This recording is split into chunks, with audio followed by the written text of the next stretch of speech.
I can't give you a guaranteed time really because crap be happening that uh, interferes with broadcast time. Like freaking today, I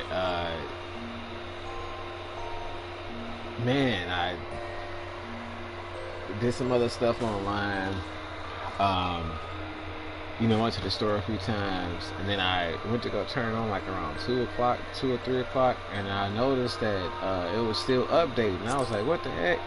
Like, what's going on?" Like, one just happened a little while ago, and then this other update popped up today, and I'm like, "Oh man, what the fuck?" Like, bro, like it's taking a long time. So I put the system on rest mode and left, and did some other things.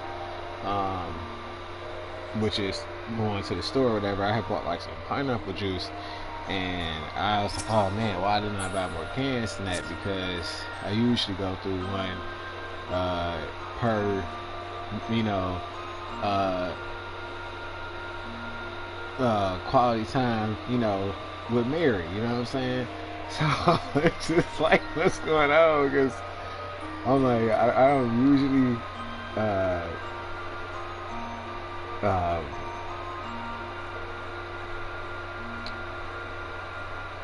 worry about um, you know uh, having only pineapple juice, but lately because it tastes so good. Like after take that moment and see what Mary's talking about, and then you just deep dive after getting her heated up. You know what I'm saying? And just like inhale her essence. It's like wow. You know what I'm saying? Instant relax, instant uh, clarity. It's just I guess it depends on the person because some people freak out with Mary. Gets in a system because she powerful like that. You know what I'm saying? She can do some things to you. but, but she got the best intentions, especially if you got a good spirit. You know what I'm saying? She just extra, for real. She's special, no cap. But I'm just like, man, what's really good because when I saw that it was downloading, I'm like, man, what's going on? Like, it's copying and pasting the documents. Oh, snap, I can't play right now. I wanted to get this out the way because I wasn't going to do like a long posting. Like, some of my feeds were like 8, 7, hours. So I'm like, damn, they were so long. And that wasn't intentional because I'm like, man, I had to put the control down and do other stuff while I was in the midst of that. So it like interrupted the consistency of the movement. But the whole time I'm aware, and I'm like, oh man, some real life stuff come first. You know what I'm saying? A lot of real life stuff come first. But I was just in that moment, taking care of the priorities, and I'm just like, okay, snap. Let me get back to it. And when I got back to it, it was odd because it was like conventional, and convenient for me because it just happened to play out that they were just now doing certain things. So the concept that I wanted to do, like Eureka, they were already doing it. So I was like, oh snap, okay, cool. So now I get to go ahead and hop in this, get some materials I need to make this freaking weapon so I can give Eureka a real break because I did do it on prior accounts that got banned, and it was just a drain, like to have to go back and do it again, and not only from scratch, but it's like fuck, I gotta do the quests and all the other stuff that come with it because it's literally content. You have to do the quests, and they spread them out throughout the levels. Then they make you collect stuff, and it's just like fuck, man. The Eureka are already annoying as shit because you gotta watch the monsters, and you don't want to die in there because you lose EXP. You know what I'm saying? Like, shit is mad serious if you lose. So you have to be, cautious of like getting your head cracked by the monsters. And I'm just like, man, I can't believe this because now I'm trying to get more than what I previously had. Like the first accounts, I didn't have the multiple weapons I had in the pyro stage. I had a lot of them from the first stage, a Nemo stage. I had all those. Like I literally had all the jobs before the new ones came out, and Endwalker and Dawn Trail and Shadowbringers. So I'm like, man, I gotta do those too. And I just mentally burnt out, like, because it definitely challenges you emotionally. You know what I mean? Like, I'm mad as hell because I gotta go through this crap again. And not only do I have to go through it again, I got to deal with the fact that, I gotta, pray like hell that somebody's playing, you know what I mean, or doing that content at the time. Like, yeah, I could go in there and farm solo dolo, but it makes the process a lot longer, too long. And it depends, like, what I'm saying, how good you are navigating through the spamming process, because it's like, Pyros is the coolest one because you get to use the logos and add additional skills to your arsenal, so you can cure yourself and use protect, and it's some other stuff you can do too, shell,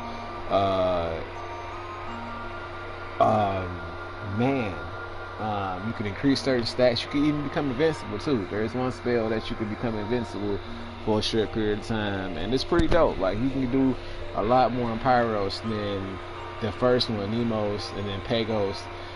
They don't give you that luxury. So during them first two stages, you have to really be like, damn, man, I gotta keep my head on a swivel, and then I have to make sure the monsters don't link, because the monsters will link. Like, they see you attacking one of their kind, they about to go in, you hop in there and give you, what I'm saying, give you, a 1-2, 1-2, for real. Ain't gonna add more than, 2 cents. This is gonna, be a couple coins that added that run. You know what I'm saying? They gonna try to jiggle them by you. So it's like yikes.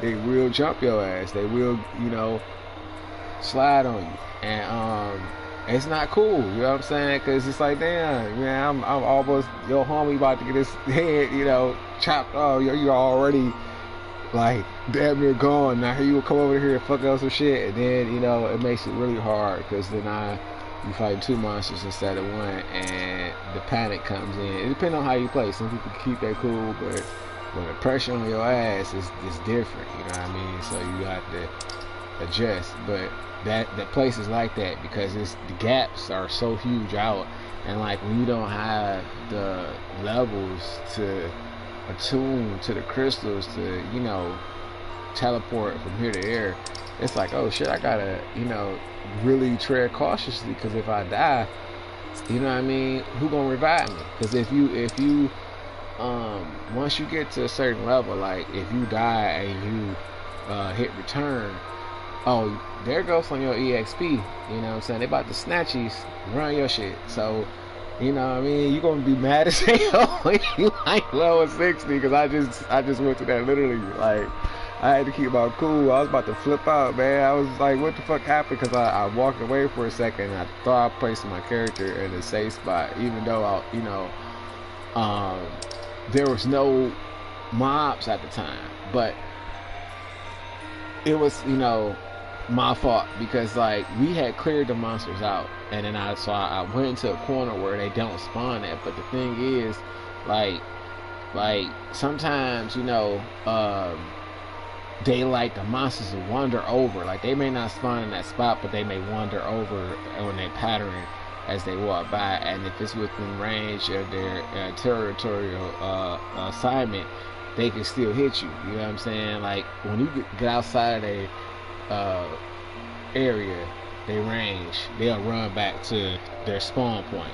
So it's like, oh man, you know, over here they can still crack my shit because I'm within range of their spawn point, you know, and do it, you know what I'm saying, at their own pace, you know, while I'm nowhere in sight. So that's kind of what happened. Like they got me. Oh shit. Woke up, you know, my character dead. And I'm like, dang, I'm not inside of Eureka either. Oh shit. You know what I'm saying? This is horrible. So, you know, it alarmed me because when I like signed back in, I'm like, oh snap, there's no there's no way I just de-leveled. Like, oh no, I went down a level for real. Oh, you know, because that shit take a lot of EXP to get up there, and then it's like, since it's a different leveling system, you know what I mean, and different rate of EXP gain and level requirements, I'm just like, oh snap, man, like I gotta get the whole level back now. I was steamed, but it just so happened the freaking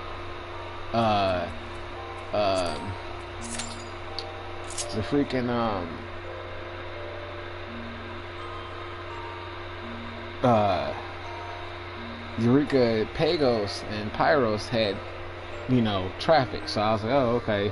Got a chance to get in there, get a couple crystals, made, you know, 2 weapons. The first one I made was the, what was it? Thread Mage. When I first started back posting. And then the other one was the Paladin. But you know, before I got that, I had got a mount from, which I planned on finishing that, but let me see if the friends are online. They asked me to, you know, let them know and do it with them, and I said okay, I could do that, but yeah, I don't see him on. There's Dinosaur Jeff. And then oh wait a minute, he is the one. Okay, he's just on a different server. Alright. Cool. I should have, sometimes you have to refresh the player's status so you can see, you know, and oh snap. Okay. I'm gonna ask him. Alright.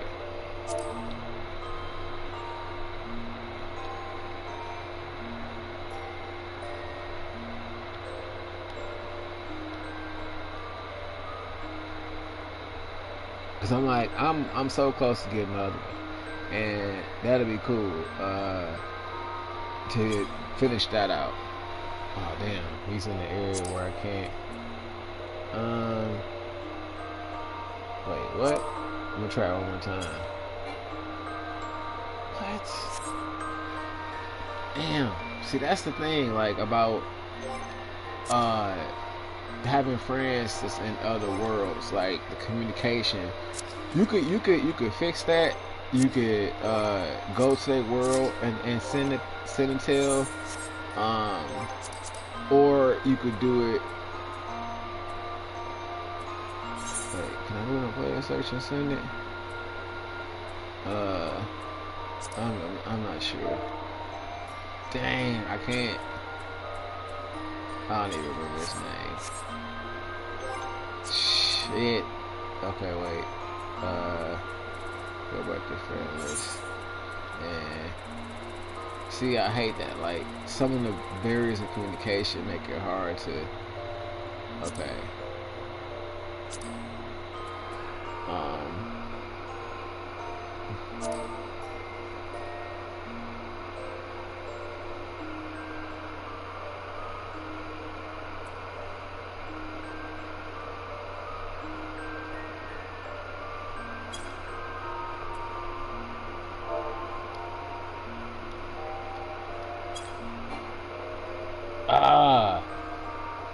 Okay. At least I have not to have his name. Dinosaur Jeff. Like, it's just because I'm on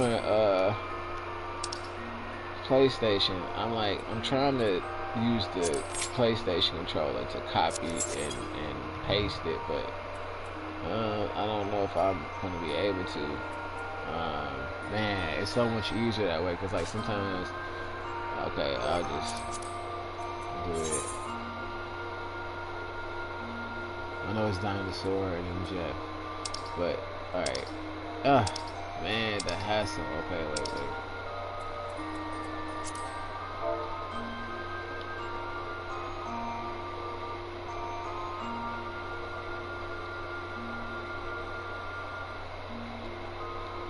Alright, and then I think it's, or maybe the other way around. Wait, first name.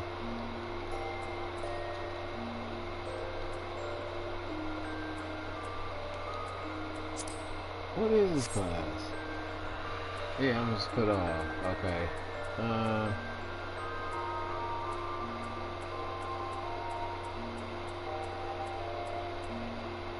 What? I'm not gonna specify. I'll just put them all just in case. I don't want to exclude them out of the. Oh no. Okay. I said I got the copy and paste. See, but how do I do that though?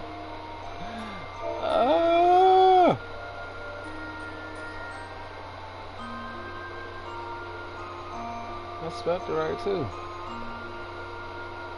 Yeah, so I'm like, I know I ain't tripping, man. What the fuck? That. Oh man. I could. My DD is getting ready to pop. So when it pops, after I finish, I'll be able to go over to his world and then send him a text, and it should go through. So that way I can see if he wants to do the farm. You know, get the tank mount. I don't know how far he's into his, but I, got one and I'm almost there for the second one. With the newest update, the achievements go up to like past 600, 700. I guess it says 900. Well, I think was the last one. I'm like, okay. Square Enix is, man, are you serious? Trolling, but I'm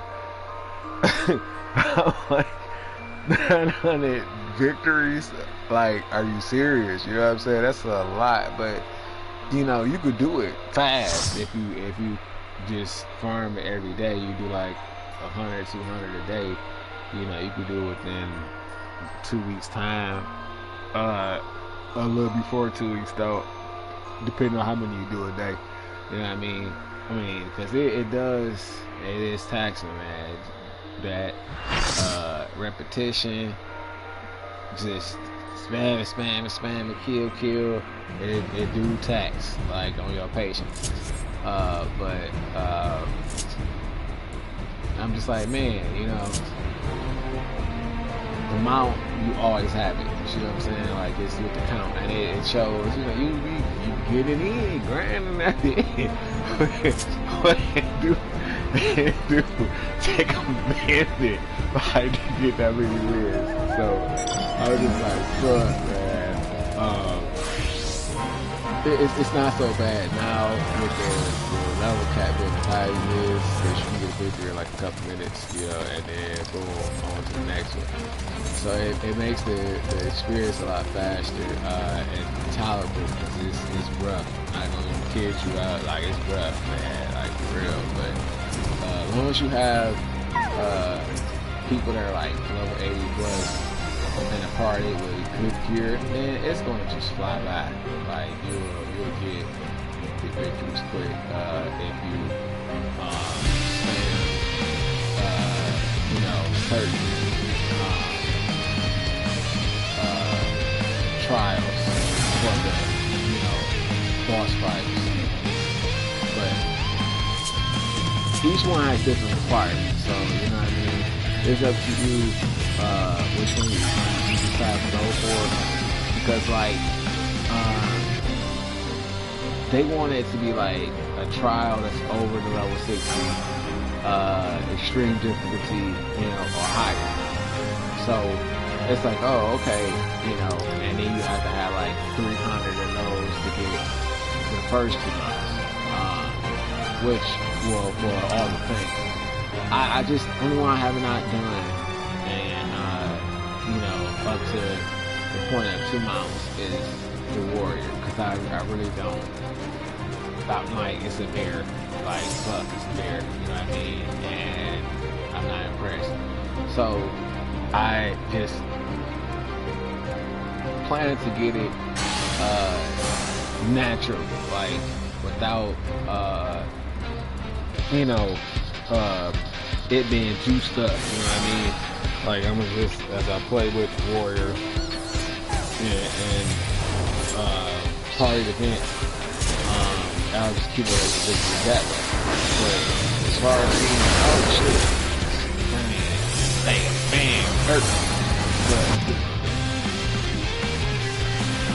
Well, outside of that, you know, I want to sit there and just spam, you know, a boss battle over and over and over again to do the achieve. You know, even though it's completely legit, it's not a hack, it's not a cheat, that's literally how you're supposed to do it. You know what I mean? That's the most efficient and, you know, simplest way to do it. It consumes way less time. It allows you to, oh snap, this one, where is the crew at? Give me help! Like, they got a whole squad over there. I'm not about to go over there, you know, without no reinforcements. Are you crazy? I can't walk out there. Yeah, man. I'm just like, what's going on? Because the freaking, snow. Oh, shit. Oh, man. Be like, oh shit, I could not escape. That sucks. Okay. But you know, I was like, what's going on, man? For real, cause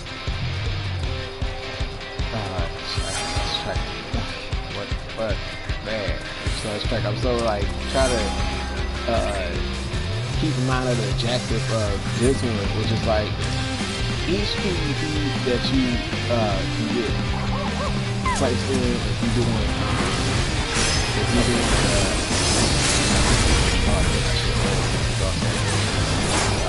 he got murdered. Okay, cool. Each PvP has different objectives, and you know, some is like capture the flag, which is what this one is. Other ones like destroy the crystal, and then you have another form of PvP. But it's completely different and similar at the same time. I know it's like what you think, but you know, it has like the capture the flag element, but it has other functions, you know, play styles that you can implement while you're playing those versions of PvP. But anyway, you just have to play it as a word, and I play the plan on control. Because I'm like, trying to explain it versus actually playing it and explaining it is two different things. And you get to see, you know, the differences and the similarities as far as the objectives. Because like here, you know, you sit on the area until the territory has been filled in with your nation's flag, and once it's filled in with your nation's flag, then that means, you know, you can move, you can find other territories to conquer, and each, you know, time you conquer territory, it increases your overall skill, your overall point at the top of the screen. You know, our flags are represented by different colors, and we have, unfortunately, pit stain yellow. I'm not a fan of yellow. Like, I like lemonade, don't get me wrong. I like sunflower seeds. So, you know, all them colors should work yellow. I mean, them things, you know, have the same color as yellow. So, you know what I mean? It's like I'm just hating yellow. It's just, I'm not really sure. You know, bananas, I can't really eat them. You know, I love the taste of them. They're processed, like, put in muffins, I can deal with it. But when I eat them in a raw form, stomach cramps out of this world, I'm like, what the fuck is this? This shit don't make no sense. You know, it's different. Like, you know, you can get stomach cramps from doing too much crunches, but these cramps, whew, it's just like, wow, why do bananas do me like that? You know, so I just rather eat them processed in a muffin or, you know, bread, pancakes, you know, it's cooked down and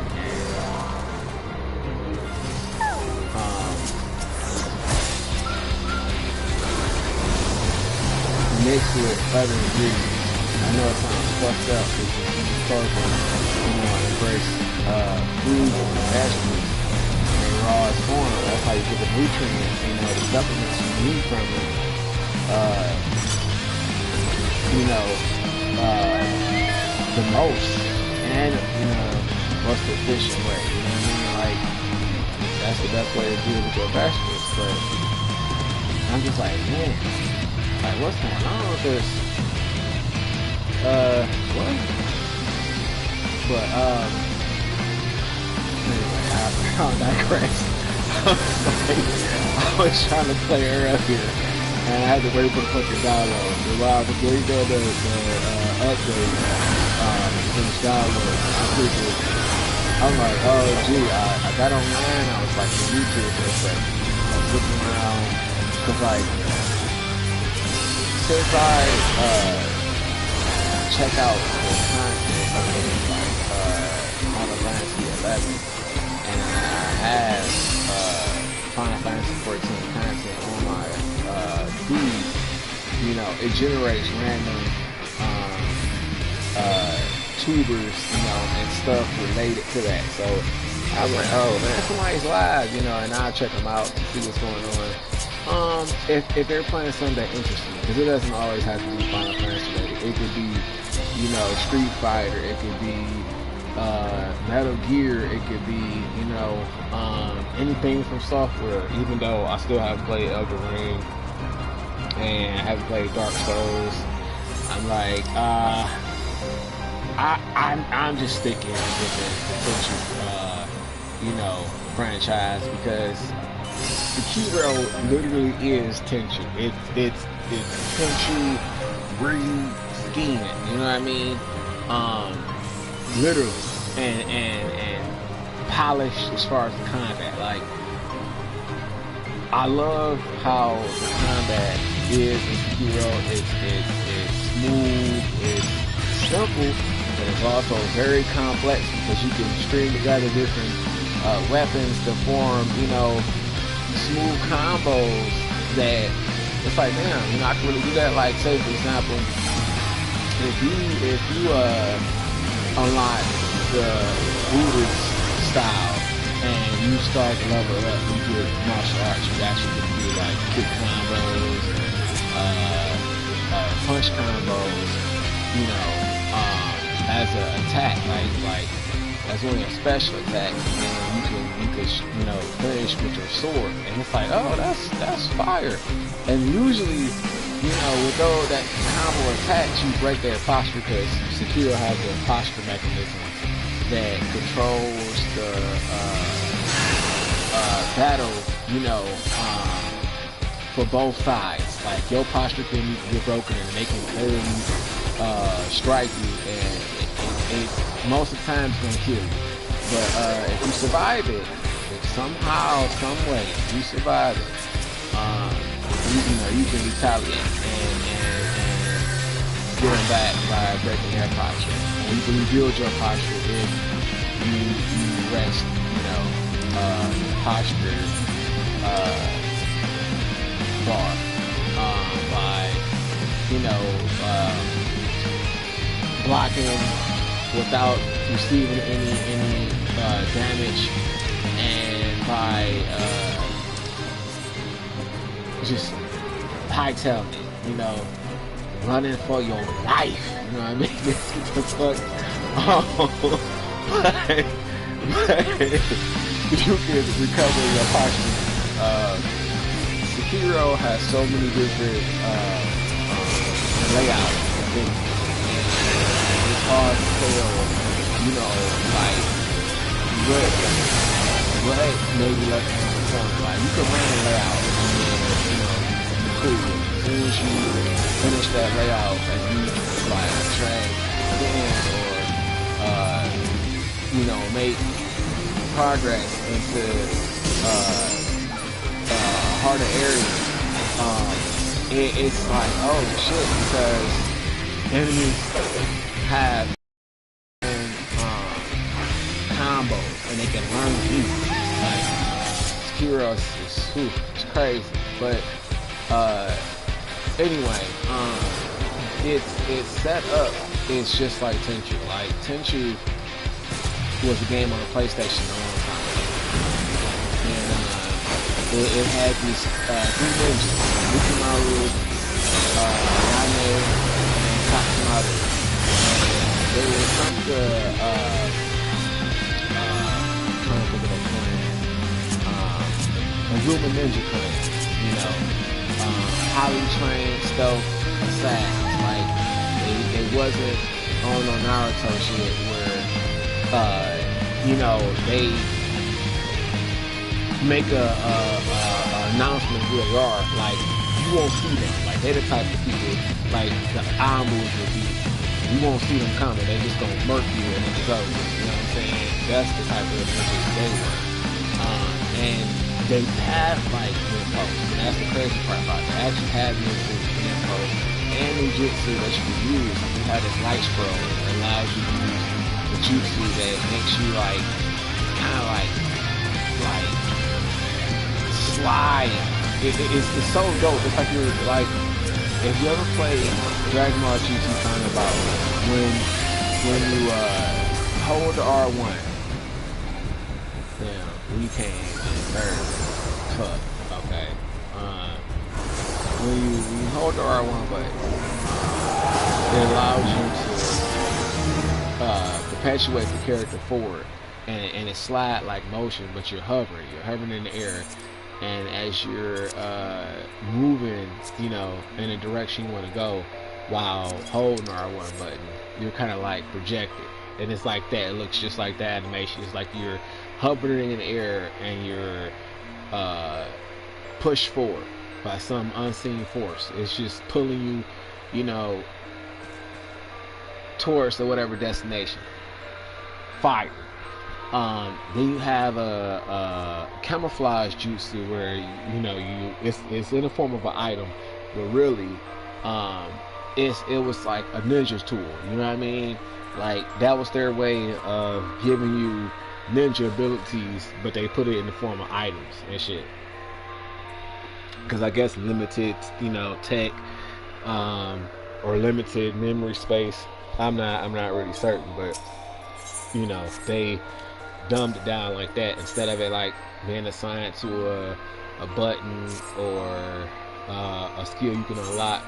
It was in the form of items, but still fun, and you get rewarded these items depending on how you play the stage. So it tests you, and it sharpens you too, because it's like if you beat the stage without the item, you don't really need items. But sometimes them items come in handy, because like as you progress through certain stages, the enemies they increase in number, and then depending on the type of enemy it is, you might not want to confront that enemy in hand-to-hand combat, and some of the tools allow you to avoid hand-to-hand combat and strictly stick with stealth. You know what I mean? So and the game required you to be stealthy anyway, because if you got too much exposure, your final grade level would be piss poor, and you wouldn't get rewarded very well. And it changed over the course of the games. Like with Tenchu 1, that reward system was implemented, but it was in a version of items. You didn't get unlocked skills how they had it as the game progressed. Like once it got from PlayStation 1 to PS2, they put out 2 titles. They put out Tenchu Wrath of Heaven with a new character named Teshu, and he was a chiropractor, so he was deadly. Like, I mean, you didn't want this guy putting his hands on you, because he would dislocate bones out of your spine and stab you up with pins, these needles, they call them pin needles. And it was gruesome, because like they show like the X-ray version of it, and they show like the vital spots that he's attacking, when he's breaking your bones, or when he's jabbing you up with these pin needles. So I'm just like, oh snap, Tenchu is brutal, but it's a From Software game, and I'm like, I love From Software. Like, this is a Fire Ninja game. I can't wait to it, like get to high resolution and a stronger engine to play on. I can't wait, So it did progress. Like, it got to Tenchu Z, but the last installment on PlayStation 2, they had introduced a new character, Ren, and she was like the new female single sword bearing shinobi. And I'm like, what's going on? Because like they just took out Rikimaru, who is the inheritor of the clan. Like, a lot of stuff happens because it starts off with 3: Tatsumaru, Ayane, and Rikimaru. But along the way, some shit happens, and Rikimaru gets the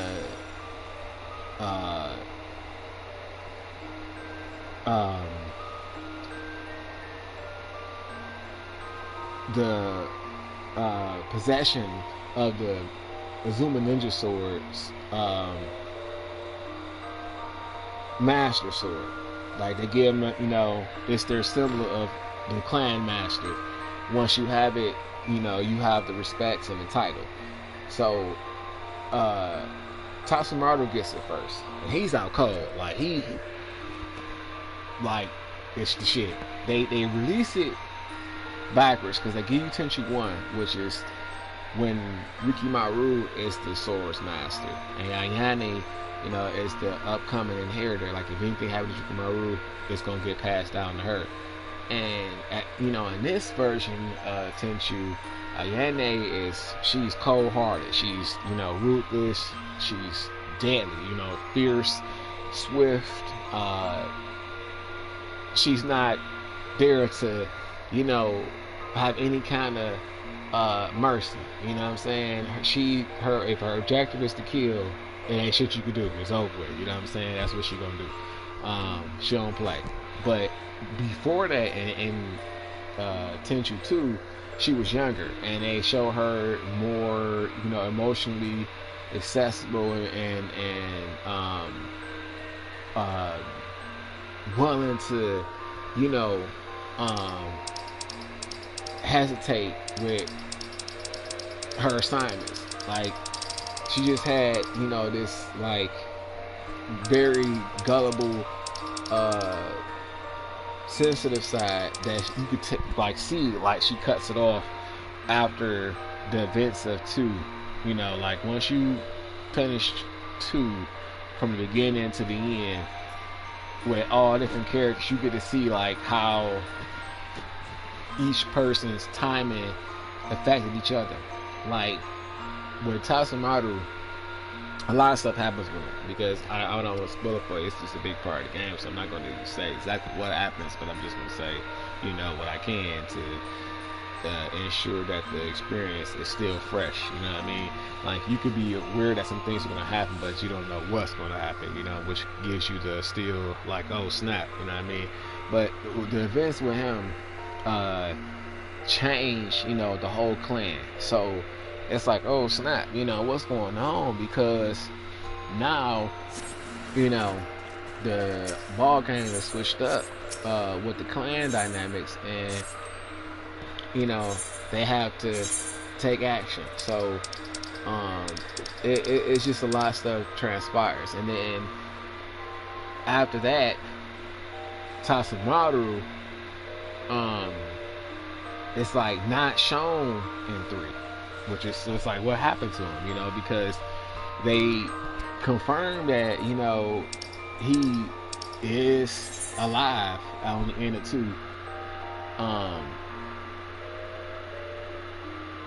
And they just don't show him anymore. So I was just like, what the fuck is going on? But it gets to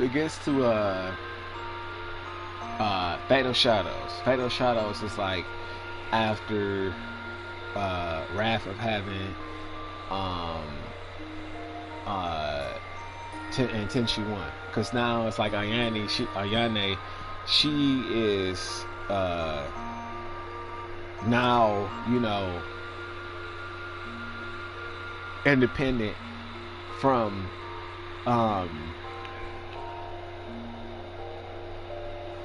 think it's I can't remember, man. I don't know if she still takes orders from Lord Golda, or they're directly from the Master Ninja themselves, because in Tenchu 2 they show the Master Ninja, and they show him promote, you know, one of them, and you know, he gives them their orders, like, okay, you have to go do this, you gotta do that, this person gotta die, this person gotta die, you know what I mean?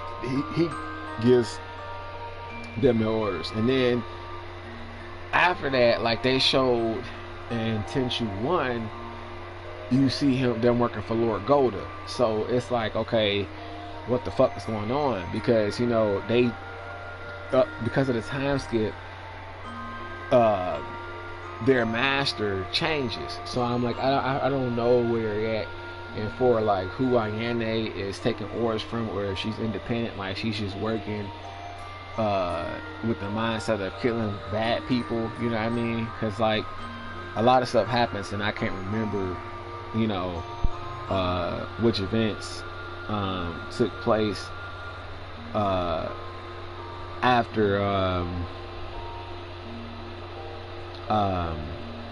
Wrath of Heaven and Fatal Shadows. Like I remember Tenchu 2 distinctly, because I love playing with Tasamaru, and in order to get him unlocked, you have to beat the game with both characters. You got to beat it with Rikimaru and Ayane, and then he becomes a playable character.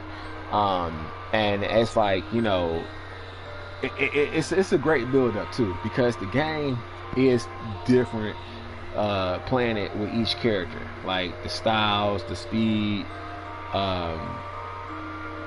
It's like the game is similar, you know, with both characters, because it's the same like setup, but the way they feel is distinctly different. Like, you know, you playing with Ayane, and you know when you play with her, and then you know you playing with Rikimaru, because they do have certain combos too that the other one can't do. So even though you have a similar format with both of them, you know, the layout of the stage same, they both got stealth kills that are animated, you know, show a little cutscene when you execute them, but their combat, you know, is different. So it changes this experience just enough to give you like, okay, this is a different character, you know what I mean? Like, it's not just a reskin. So I you know, I liked it. I thought it was this fucking fire ass game, and I have them actually. I still have them in my possession. It's like, I'm keeping these, you know. I don't have Fatal Shadows, which I regret. I gotta buy that. and I don't have Wrath of Heaven. I gotta get that when I get around to it, because I'm like, shit just been coming up, and I'm like, there should be there, because there is a place that sells them, but sometimes they don't have it. Like 1 minute they'll have a stock of games, multiple titles of one game that are prehistoric, and then other times they'll be just sold out. So I don't know. I have to see what's available, and where it is, it's like a little ways. So I'm like, I don't know. When I'm in the area, I have to check it out. But I definitely want to get that though. I definitely want to get Fatal Shadows and have that as like a definite From Software game in my collection. But the point was, I played From Software games. I just never played Elden Ring or Dark Souls. I played Tenchu, and Tenchu is an amazing game. Like, it has so much death, and then what's great about the series of the game is that everything improves as time goes on. Like, with each release, each title, they really did listen to their fan base and they paid attention to the control mechanisms. It's like they smoothed it out really nice when it got to Fatal Shadows. They sharpened it. Like, they really were at the point of mastering their execution. But they just disappeared. They stopped making shit for a long time that was ninja related, or Tenchu related.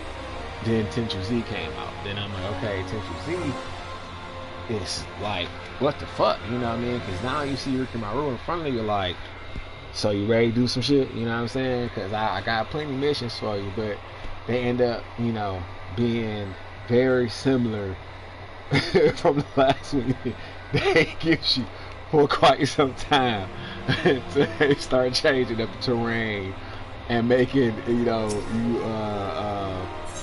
what I'm saying, do different type of quests via objective completion. Like one mission would be like, okay, collect all these letters, you know what I'm saying, or like all these, what I mean, like, it's just certain objectives, like, or meet at these checkpoints so the cutscene will trigger, and then don't be spotted, by anybody. Do it.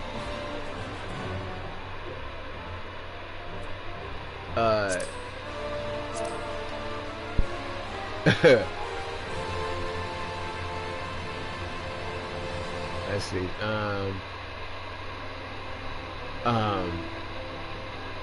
What? Oh, I'm sorry. Somebody said something.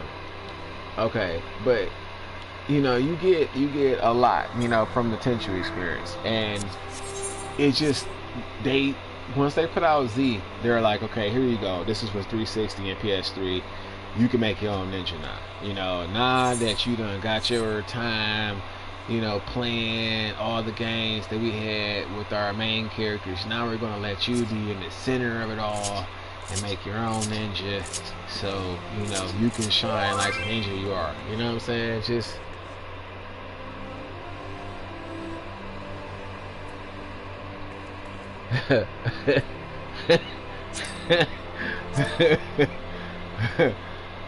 okay.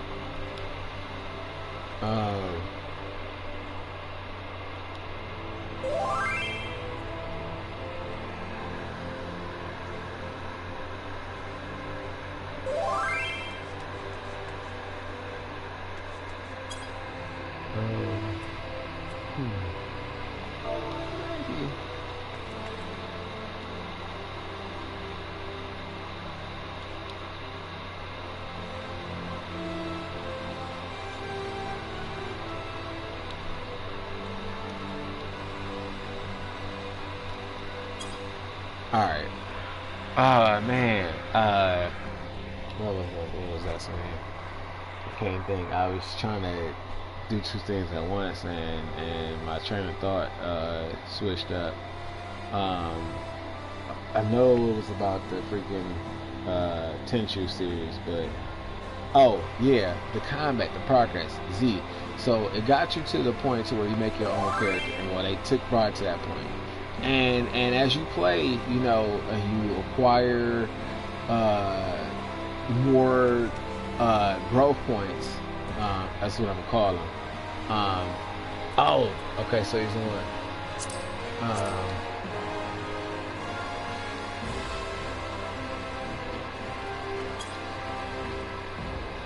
So as you're acquiring, you know, points,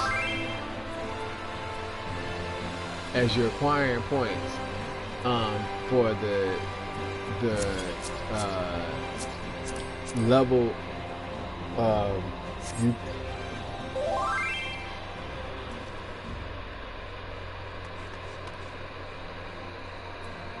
as you're waiting for, I mean, as you're collecting points, you from each level you unlock new skills, and as you unlock these skills, they affect how you play. Like, you get this one thing called Badger's Feet, one skill, and it allows you to run a lot faster. When it gives you a dash, it gives you this ability to like super sprint, and once you press an analog stick, the character will take off, and you can rush up to an enemy, you know, right before they turn around and stealth kill them, or you can subdue them, you know, and break their neck without having to pull your weapon out.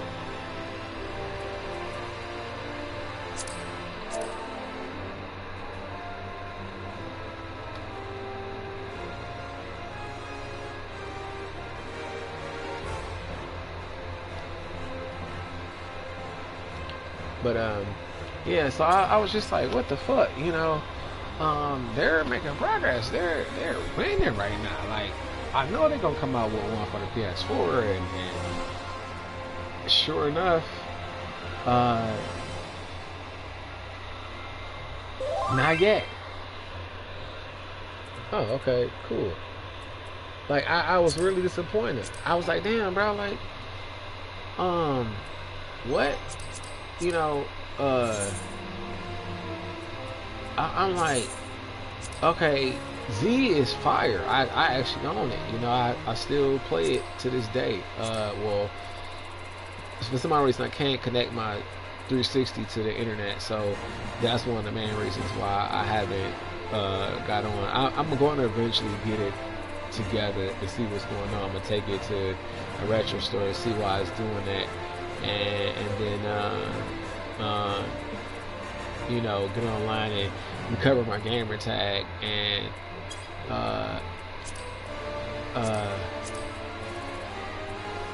recover my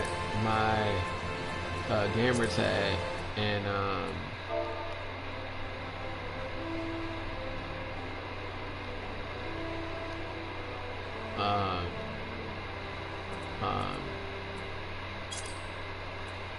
maybe get a newer Xbox. I'm not certain. I was thinking about it, but one of the games why I was going to get the Xbox is now going to be on the PlayStation. So I'm like, I don't even need to get one now. You know what I mean? So, because that was the main reason why I was going to get an Xbox. So since I realized it was going to be on the PlayStation 2, I said, oh, what? Okay, Microsoft, you're fucked. Because everything I love, you know, is really on Sony. You know what I'm saying? And I fuck with Nintendo. Like, I love Nintendo. Zelda. Like, man, I wish I would have posted my gameplay on my channel, but you know, I didn't have a setup for that, and I was so caught up in the game while I was playing it. I was just like, man, Zelda is fire. Tears of the Kingdom. Okay, I'm still mad. I'm highly disappointed that I can't play with the ability to transform, you know, to other races and swim underwater and, you know, fly through the sky as a Zora, or, you know, the bird race. You know, I'm like, what's going on, man? Like, y'all should have been on that. Like, and now that y'all really done souped up their image of them and how beautiful the world looks, like, it would have been so cool to transform into the bird race and fly around, you know, Tears of the Kingdom. Instead of using them little gadgets and shit, and then, you know, use the Zora and swim underwater, it just would have been fire. But they didn't do that. So I was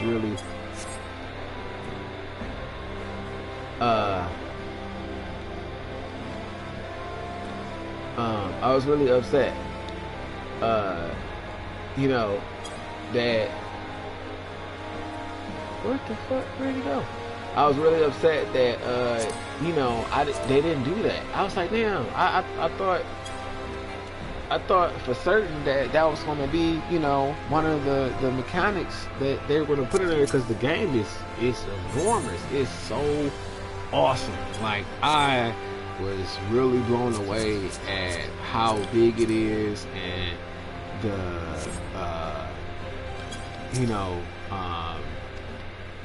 detail they put into the fashion, you know, because the outfits are cool looking, and then they have special properties once you get into a certain level. After leveling them up, you know, they give him this chance to actually have multiple horses other than your Epona, you know, including some other legendary horses like Ganondorf's and Princess Zelda's horse. You know, I'm like, that's fire, you know. And I was just like, wow, okay, Zelda's come a long way. And then the ability to use telekinesis, which is an awesome power, is really underestimated. Like, how dope, like, Link really is in this game. Like, they gave him the ability to be a god, like, without transforming, which I thought that was, you know, phenomenal. Like, you actually get to use telekinesis to pick up items, create items with your telekinesis, you know, out of thin air. You know, that's kind of like what they're saying, you know, with the abilities they're giving them. You know what I mean? It's like, damn, okay, so this is Link's new story. Now, in this part of Zelda, you know, in his history, he had telekinesis, and not only did he have telekinesis, but he could control time. He could control time, and, you know, we winded it, and, you know what I'm saying, even on objects, like, they give you the ability to stop an object thrown at you in mid-air, put it in stasis mode, and, you know, project it back towards the enemy, and then unfreeze time. Like, the fuck? On Zelda, you know. So I was like, okay, Link is killing, you know, right now. So you know, he got Nintendo a lot. Like, wow, that's God level right there, you know what I mean? So I'm just like, OMG, you know, Nintendo got a lot of shit that I really like. Mario games, I prefer the ones that are like formatted like Super Mario World on the SNES, the SNES. I like those. The ones that's like Super Mario Bros. U, those kind of format, or the other ones. I like the RPGs. They have some really good ones, like the Paper Origami, you know, King for the Switch, the 1,000-Year something for the GameCube.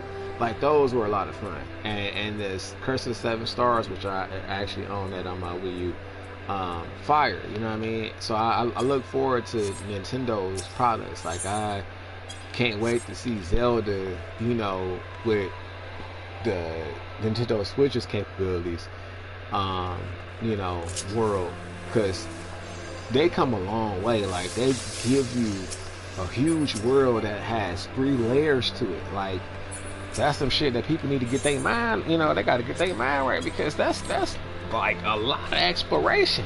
You get to go from the sky to underground.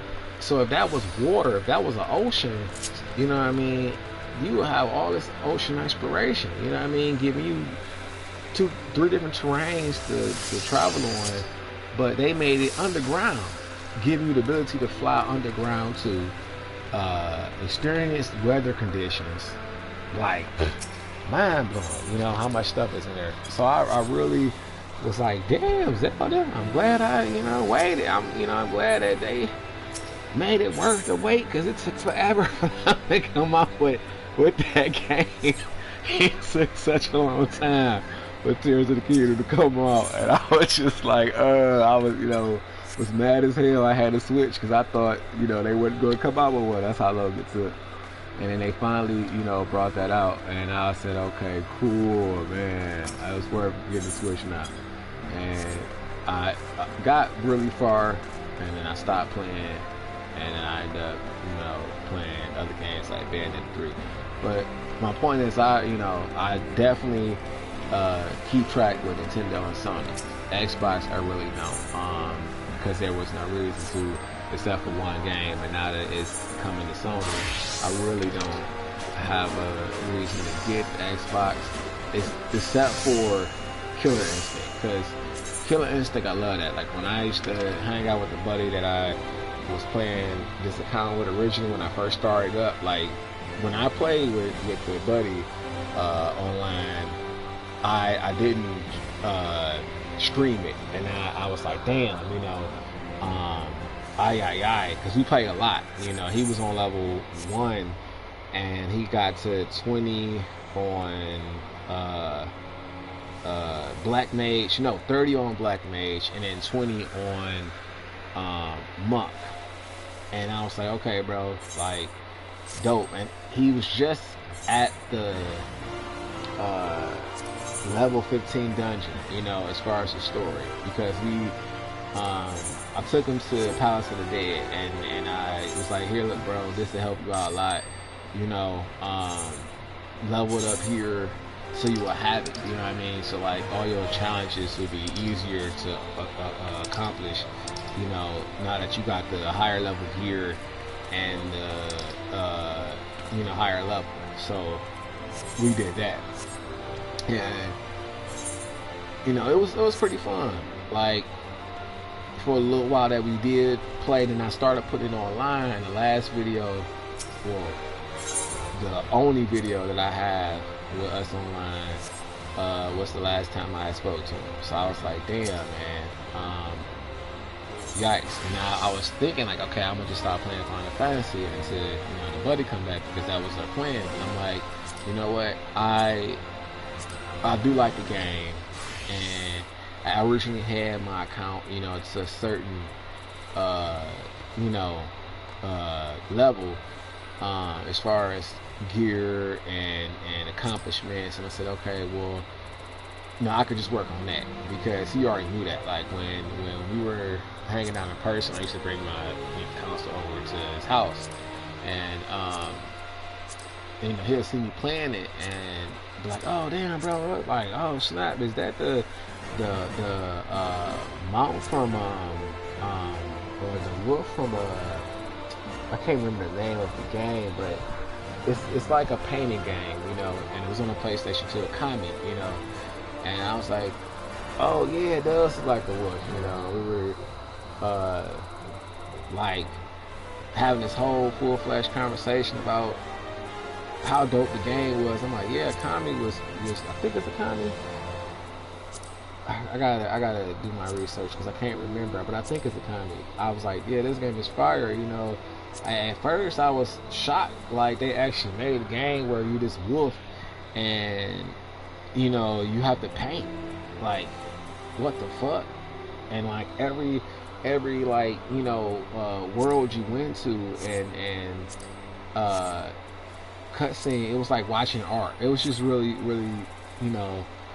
innovative and refreshing to see that they took a chance, with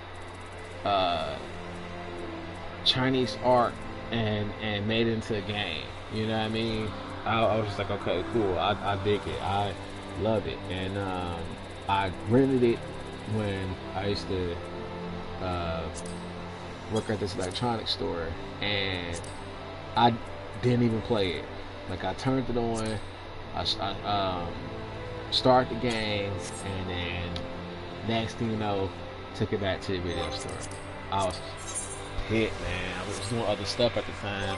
I thought that I had time to play it, but I was working a lot, and then when I wasn't working, I was dealing with the person I was dating, and we would hang out and go out to clubs, So I really didn't have, you know, a lot of time to sit down and play that, because I had another game out too though. Like I was with the place I worked at, I could rent out up to 7 to 9 rentals at a time. Like when I first started working there, for my first few months, we only had so many, and then after my 3 months, you know, they increased the amount. But I remember at one point it was 7, then the last time it was 9. But I never rented that many anyway. Like rentals, I would do like literally 1 or 2 movies and a game. But that was a long time ago. But you know what I'm saying? I'm like, man, I just never played it, and I'm like, fuck, I rented it. I want to try it out. I was gonna rent it again, and then I ended up not coming back to it. I don't know what games took priority at the time, because at that time I had a 360, and I think, yeah, you know, was 360 out then? I'm trying to think. Maybe 360 wasn't out yet. Nah, 360 wasn't out yet. Cause I don't think. No, GameStop did get PlayStation 3 games. I mean, Blockbuster did get freaking PlayStation 3 games and whatchamacallit, Xbox 360 games. But it was somewhere in that time frame. I just remember, you know, being caught up with real life stuff. So, and then I already had the game out. So I was like, oh man, I was playing the other game, and I put it in at one time. I was like, yeah, I'm gonna sit down, I'm gonna play it, and you know, have a good time.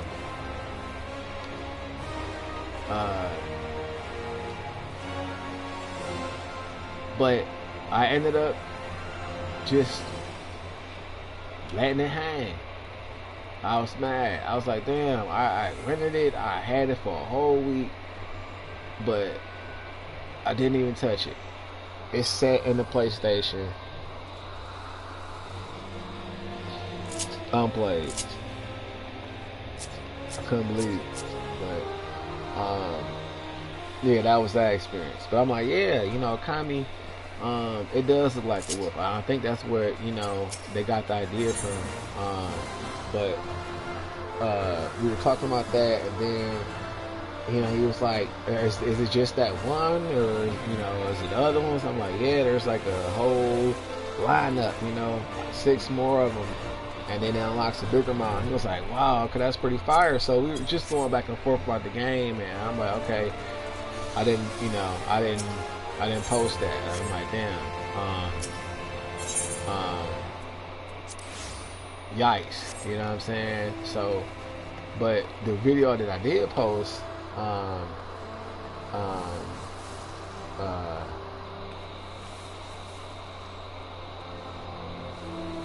I showed him again, and I'm like, and then I think I showed him another one, and he mentioned it. I'm like, yeah, bro, like, you remember?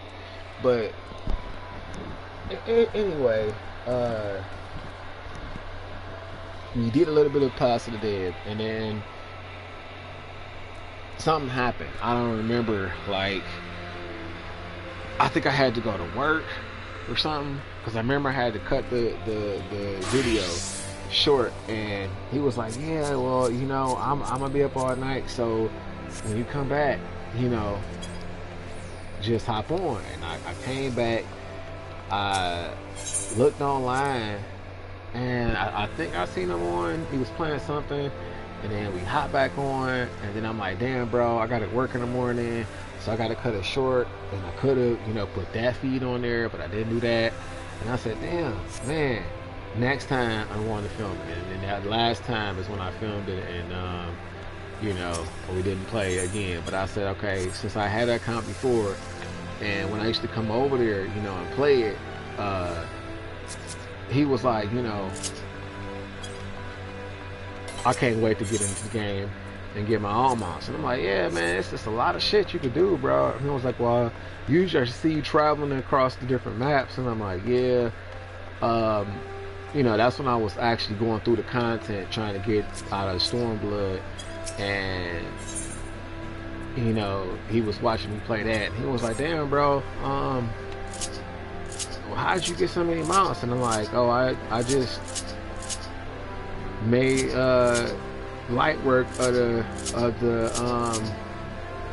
you know, the bosses, the content bosses, the extreme trials, and the other ones, you know, when the events that showed up, I did them when they, you know, came into, and then there's some other in-game content like the deep dungeons I did, and they just stacked up. And he was like, it's not as bad as you think. Like, a lot of the mounts you can get really fast depending on how fast you are with completing the content of the game. Other stuff does take a little more time because you actually have to get through the content to get it. But you know, it's part of the experience.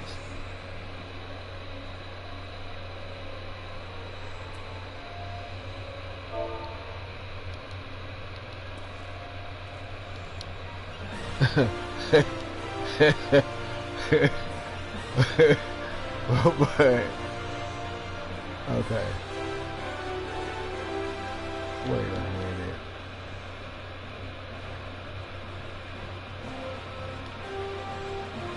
Oops.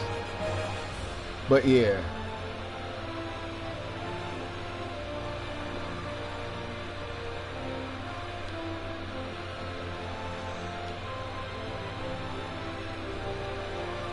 Okay.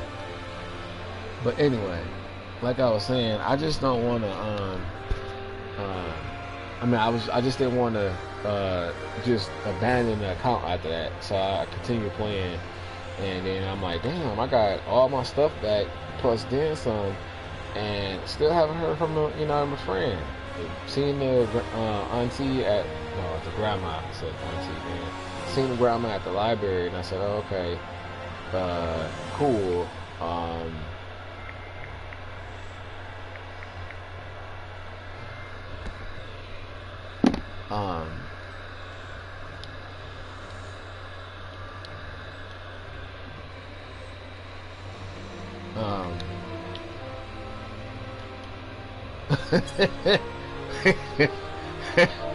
But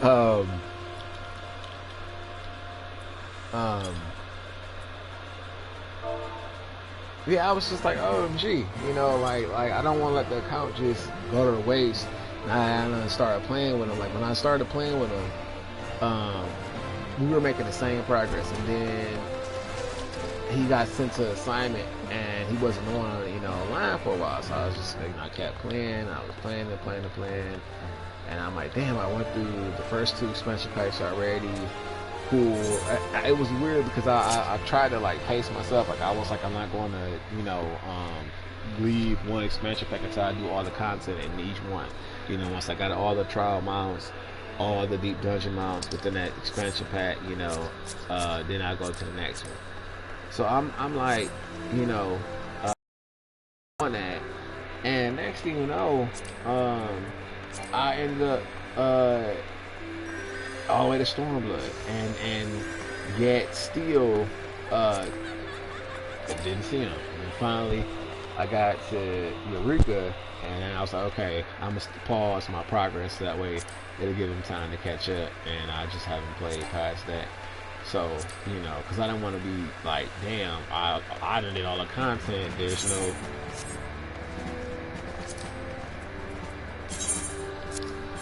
I think I got a nice t-shirt he can have.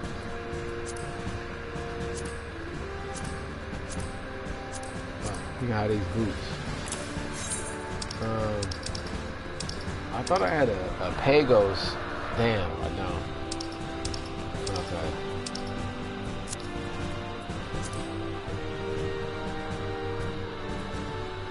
But yeah, I was like, bro, you know, what's going on? I messaged him, but it was like he hasn't been online for a while, so I said, okay, I'll just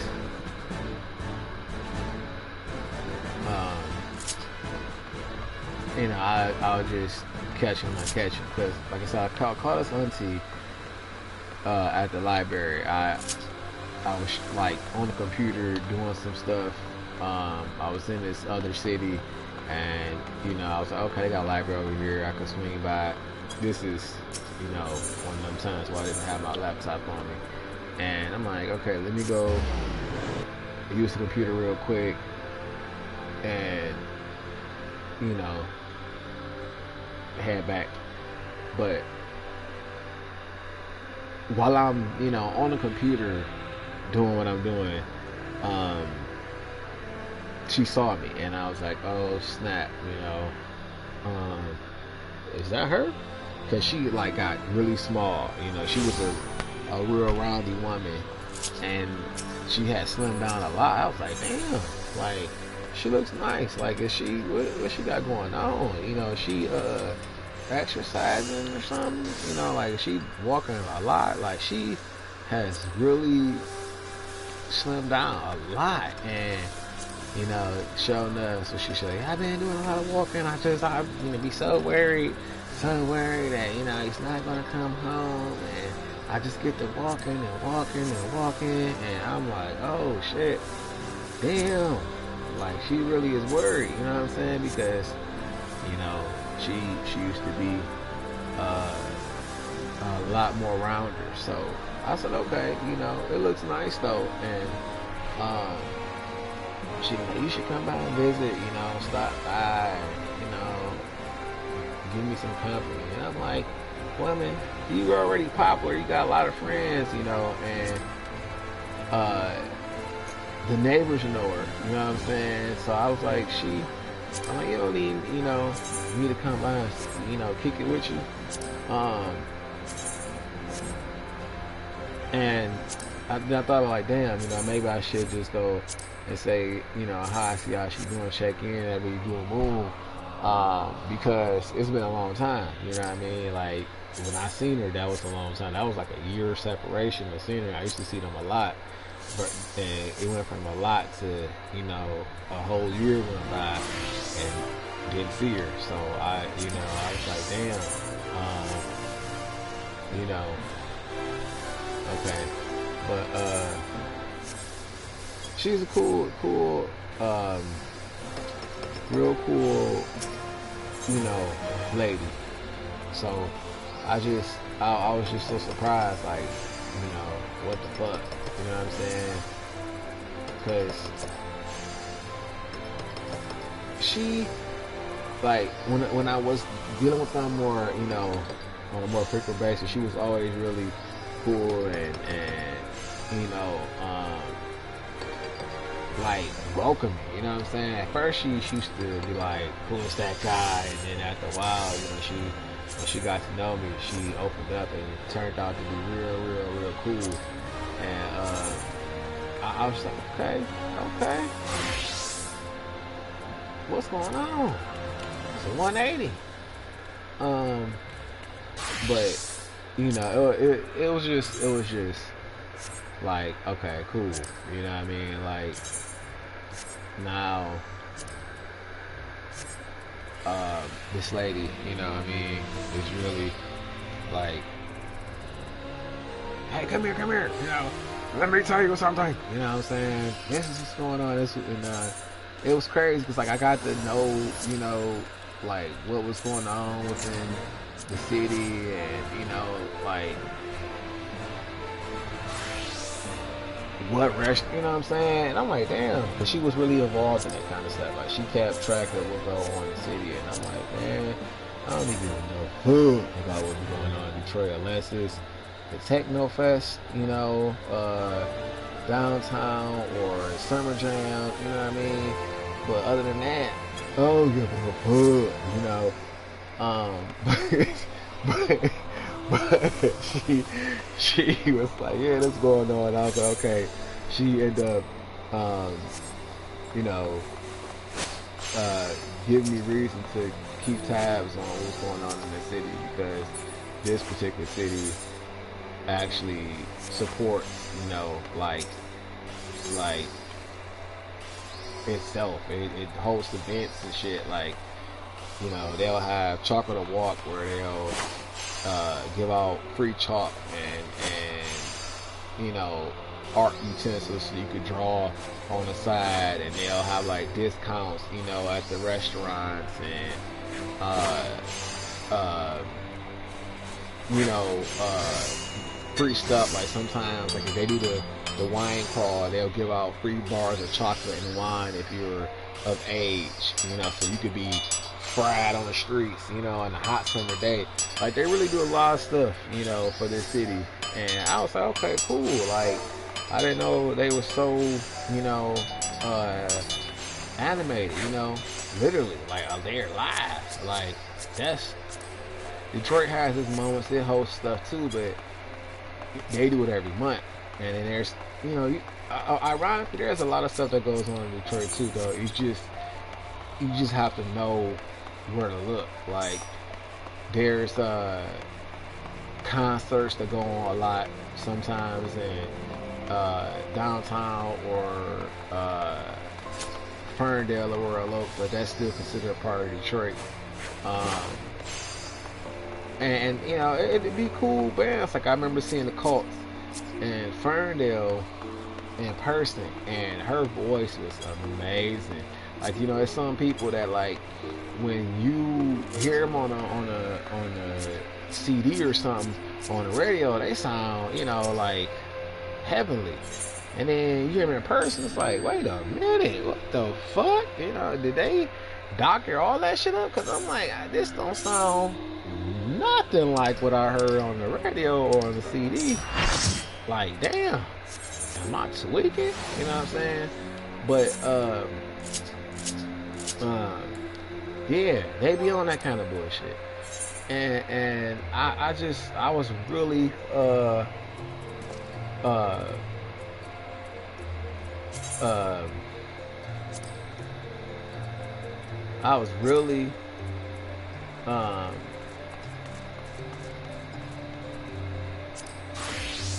okay, hold on. I'm just trying to load. I'm just trying to load this up so we could do this real quick.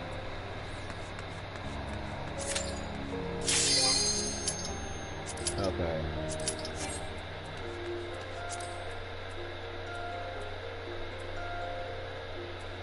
We get ready, check.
Shit.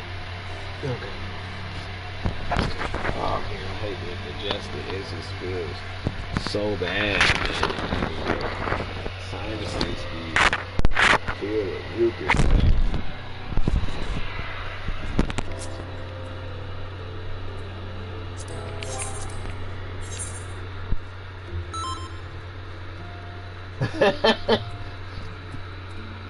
Chill, man.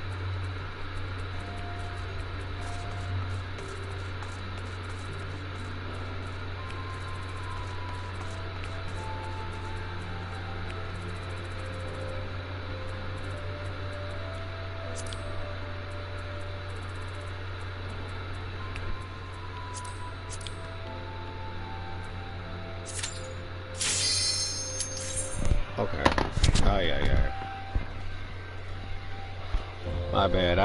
I'm like dealing with congestion. Like since the weather had changed, I'm like I'm going through some changes. You know what I mean? Like at first, I had issues with going outside without shoes.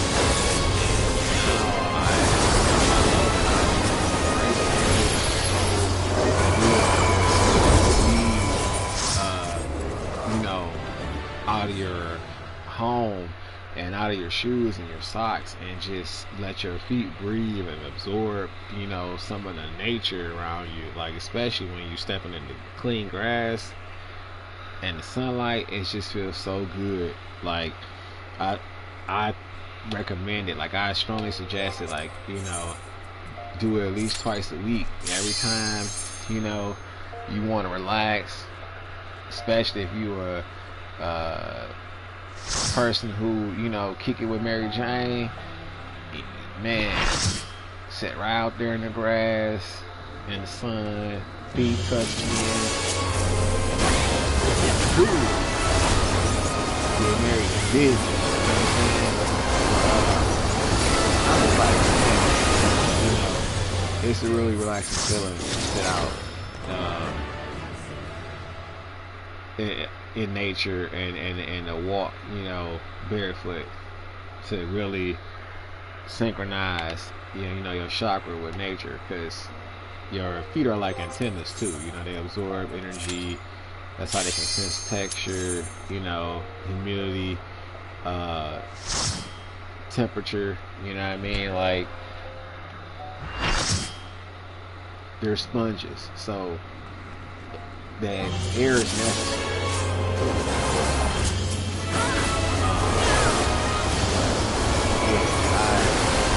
I have decide to kick it with Mary. It's always socks, shoes off, and I'm out, you know, in nature. I rather, because today I couldn't sit in the grass, I had to, like, you know, sit on the patio and deal with my shoes off. But the concrete was so cold, because the patio, you know, here is covered with this shade, this shading that's made out of metal. It doesn't recline though. It's, you know, it sits over the patio, and then there's a bench, plastic, the plastic bench, so you don't, you know, have any grass beneath your feet. It's concrete where the bench sits on top of it. And it's like, damn, man, when the ground is cold, concrete is cold as fuck. So I was like, oh shit, you know, caused my nose to run a little bit, and then it got congested. But I was like, screw that, I'm not putting on no shoes, man. My feet need to breathe.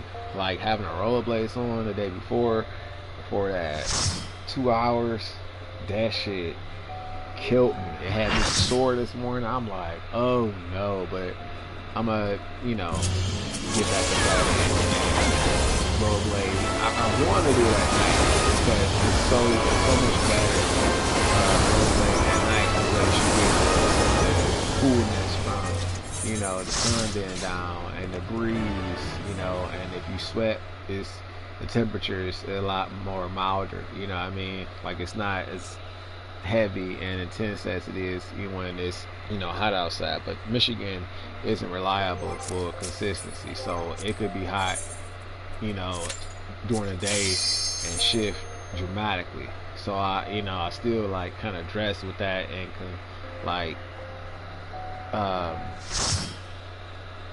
within my concern, you know, and it's like, damn, you know, wearing pants and hoodie is crucial. And, you know, like sweat like here. Oh man, it's so bad. I gotta plan it out. So that's when, like, I gotta recuperate and plan it out when I go, because it was rigorous, and I'm like, oh man, I feel a lot better than I was feeling the effects of the rollerblade, except from, you know, like physically, it was just the fatigue, like loss of energy, like wanting to sleep, shut down was my main concern. But like the soreness of the muscles, I really didn't have any of that, you know, even though they were hurting from being so restricted.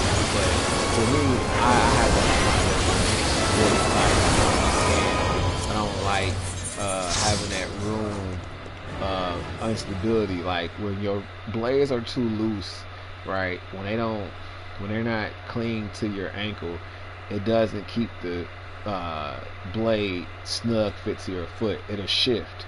So like you may have your foot when it's tight, secured, and aligned with the wheel structure, you know, while you have them on. But because it's loose, if your foot shifts over, like if it slides over to the right or to the left because it's not tight, it can cause your, you know, ankle to cave in and snap.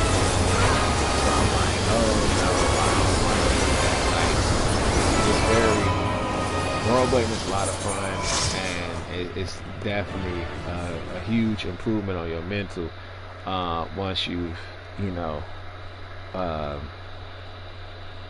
became decent in it, you know what I mean? Because like you can't really enjoy it until you were at a certain level with the rollerblade, because it does tax, you know, everything. It taxes your mind, your body, and your spiritual, you know, your patience. So if you don't have the time to get comfortable and, you know, learn what you need to know, then it won't be for you. Some people get on them and they don't like how the way it feels. They don't like how scary, you know, it feels to have. It just feels like the first time I'm scared. I do not want to go down like this. You know, they just leave it, you know, as is. And then others can pick them up. They can move around a little bit, but they're like, oh man, like the way they feel on my ankles, fuck that, I don't like that, you know. And they want to experience that again, because it does give you this weird experience on your ankles and your feet. Like it's like compressed and heavy, you know, like you could almost feel like suffocate. Like, it sounds extremely common, but it's not as bad, you know, as it sounds. You know what I mean? Like someone sound like they're suffocating your foot and putting weight on it. Does sound really bad, you know. Like if you were thinking about it, you know, with it being a lot of weight and so suffocating that there's no blood circulation, you know. Yeah, that's scary, but it's not like that bad. It could be if you choose to, you know, allow it to be that bad, but it's just tight enough to secure it around your ankle and prevent your feet from shifting, and you know,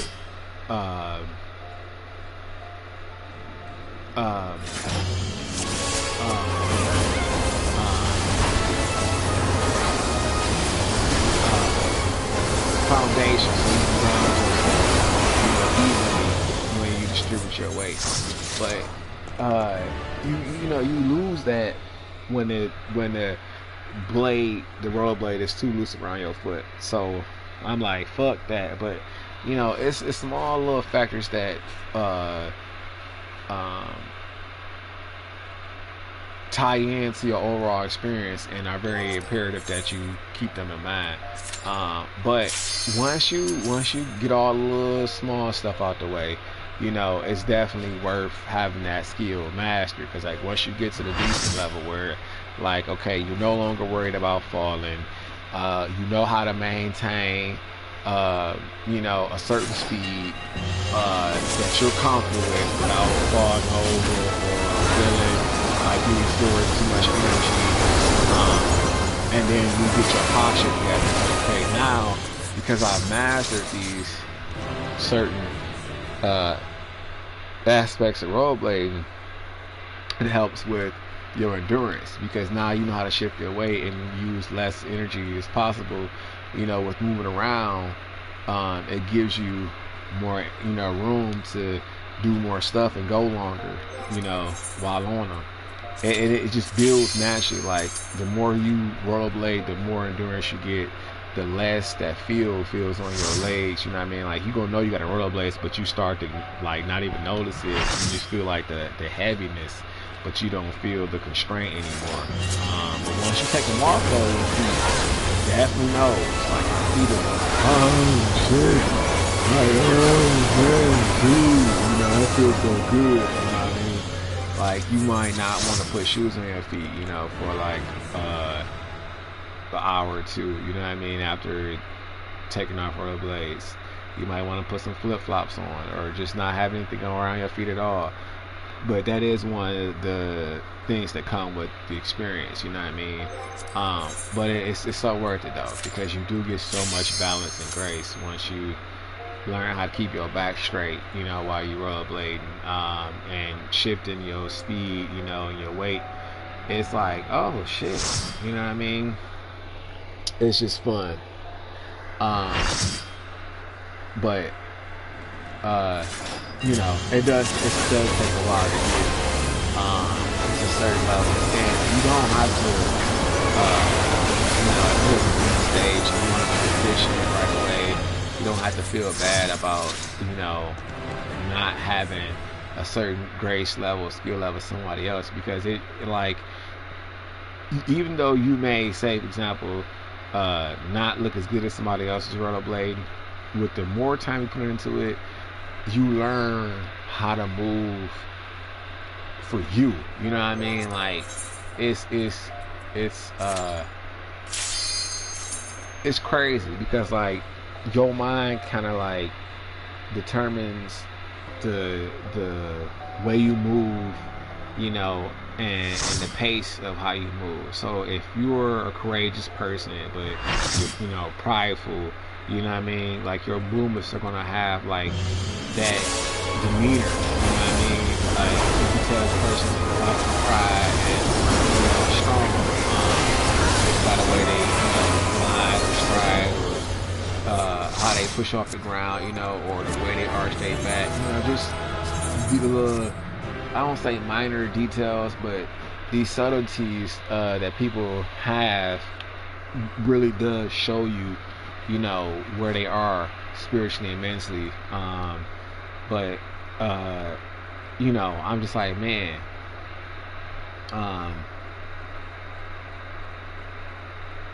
I was talking about Tenshu, and then fuck, I'm trying to figure out where I left off, or like where I'm at. Like, I'm confused myself, man. I was just rambling so much, like, fuck. But you know, oh man, I got to talking about people's demeanor and shit, and I'm like, oh, I know I had a conclusion, but I was thinking, I'm like, man, I'm like freaking jumping back to the things and shit. Gotta be worked out every time I do it. But anyway, you know, video earlier, because of the freaking me trying to let it update, it cut into the time, and then after I realized it was still downloading, I went to the store, and then I came back, and I'm like, man, you know, first time I went and got some pineapple juice, that's when I first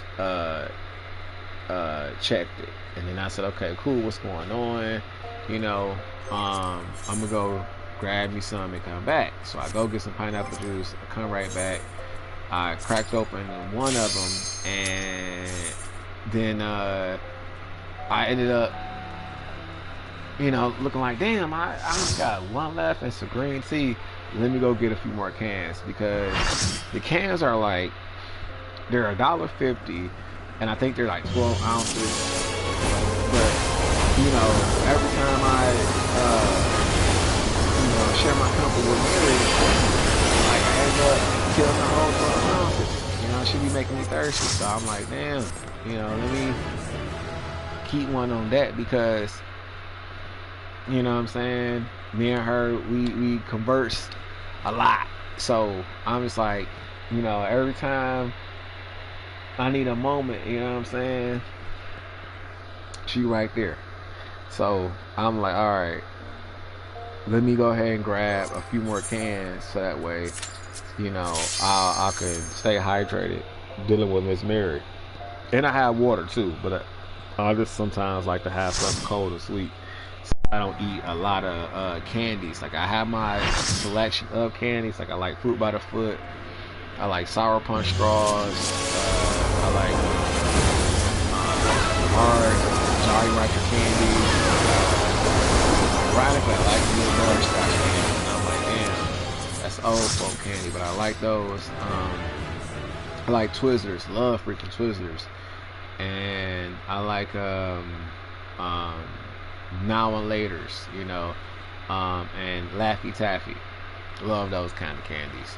But I'm like, what's going on? Because, you know, I don't really eat a lot of sweets, you know. Like, I have my favorite desserts, of course, but I don't eat that shit like all the time, you know, every month, you know what I'm saying? It's only during holiday seasons when I eat that. But some people, you know, they'll have a cake, and they go grocery shopping, they'll buy a cake every time they go grocery shopping. Like that. So it's like every month, you know. One of my old gamer acquaintances, they would do that. They'll buy a chocolate cake, and then a white cake, and, you know, amongst all other groceries, and sometimes the cake would just sit there and go to waste. But, you know, they just, that was their thing. They always bought cakes. But yeah, I'm not huge on sweets like that. Like, I like what I like, but I don't have to eat that shit very much, you know what I'm saying? I like it when it's only on the holidays I get to get it. Sometimes I may have, like, my mom make me something special, like if it's a German chocolate cake, because I like the taste of it. It has coconut and pecans, and it has this rich dark chocolate flavor. So the cake is really fluffy. You know, like if I have, you know, gotta be out the blue. Or rice pudding, because the way she makes rice pudding is like not like how they serve it in stores. It's not that consistency. Like, every time you hear pudding, people think like that goopy, like almost slimy like substance, you know, but it's not made like that. It's made more like a breading than actual running dessert. Really good. I mean, but it's made with real rice, you know, but it's called rice pudding.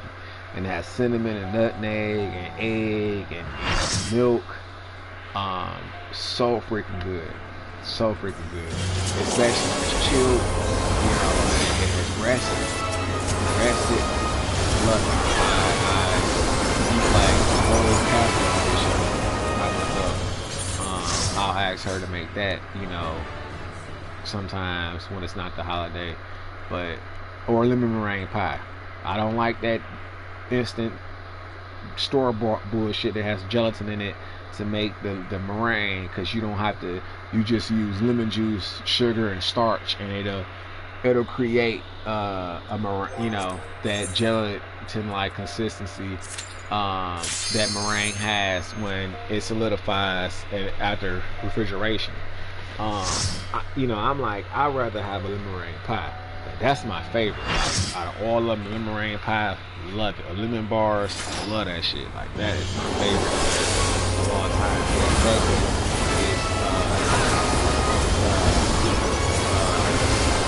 Is cheese cake. And then it's that German chocolate cake, because it tastes so good. Like, I love coconut, and it has like 3 layers, you know, of fluffiness, and then coconut in between each layer, and it's like, when it's cold, it's just enough. It has this rich buttery taste. You know, I guess it also depends on who cook it, because like the way my mother makes it, she puts, you know, she has this really rich, buttery coconut icing that is just so good, and it like goes very, very good with a glass of milk, or even just really, really cold, crisp water. Like literally, it's just the shit, good as fuck. But you know, those are the sweets I like. I do like a cobbler, but and a pumpkin and sweet potato pie. But you know, I'm like, it's those are things that are good for me. You know what I mean? Like those are like I expect either a lemon rain pie, or a German chocolate cake, or you know, a cheesecake. You know, one of them three, most definitely. You know what I'm saying? Or rice pudding when it comes to my family, because it was tradition that we, you know, serve one during holiday dinners on Christmas and Easter and Thanksgiving. You know what I mean? Like the big get-togethers that the family was honoring. Okay, cool. It was like, you know,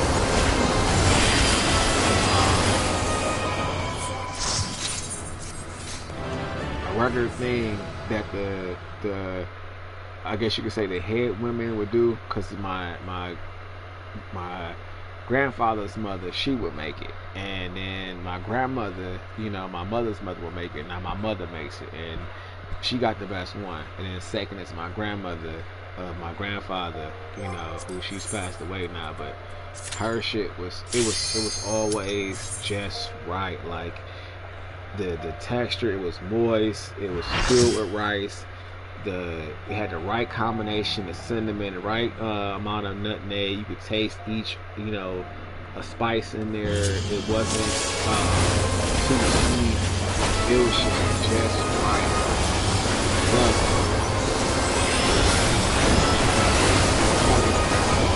like that's a dessert that's really healthy, because it's, you know, mostly eggs and rice and a little bit of milk.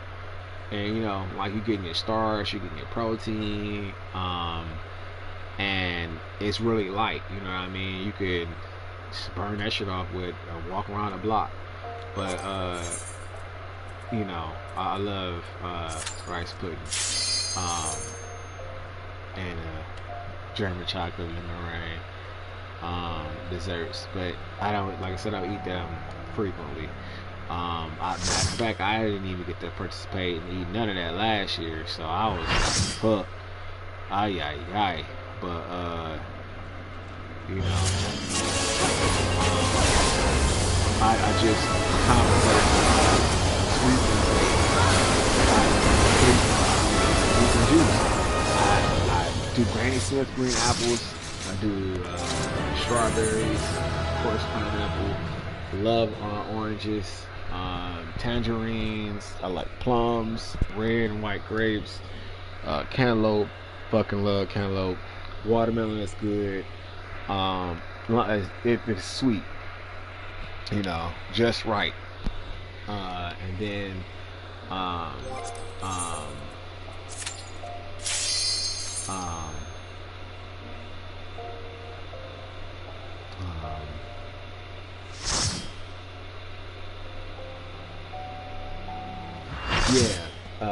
pears, papaya, mango, and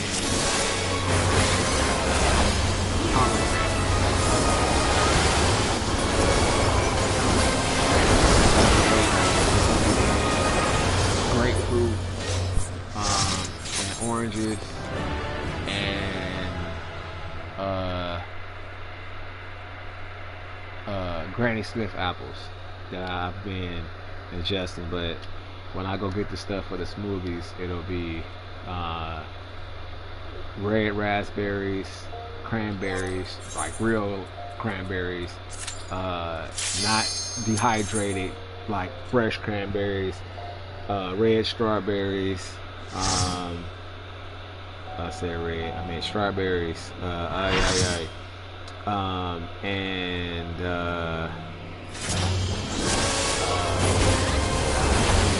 kale, spinach,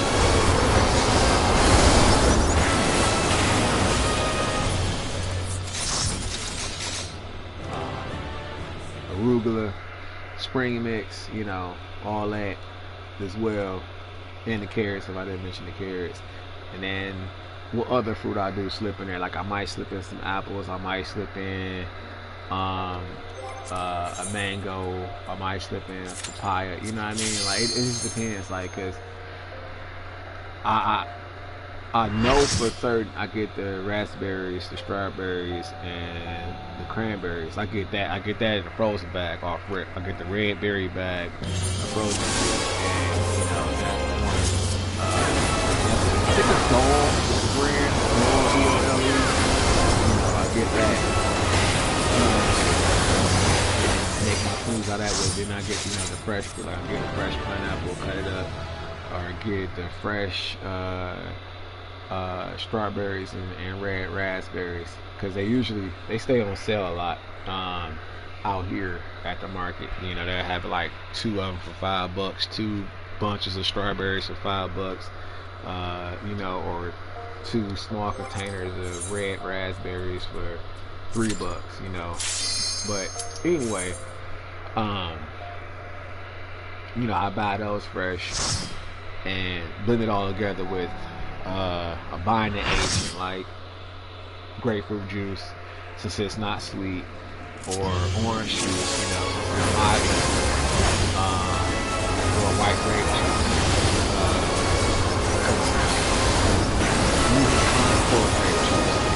It's gonna be intense. Like the grape flavor gonna be overwhelming, but you'll be able to taste the other fruit too, because it's, you know, blended. It'll be so thick that the flesh of the fruit will, you know, have an impact on the flavor as well. But you know, I'm gonna go back to that because it's just it's so good on the body. Like I was feeling so full and energized, and my body was just glowing, and you know, my cognitivity was just on point. Like my reaction time, my sensitivity, you know, stuff like, it was like, hey,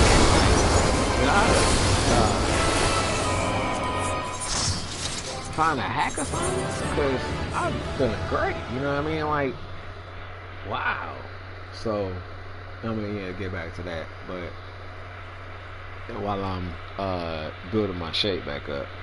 But like I said, my shape isn't bad though. It's not a train wreck.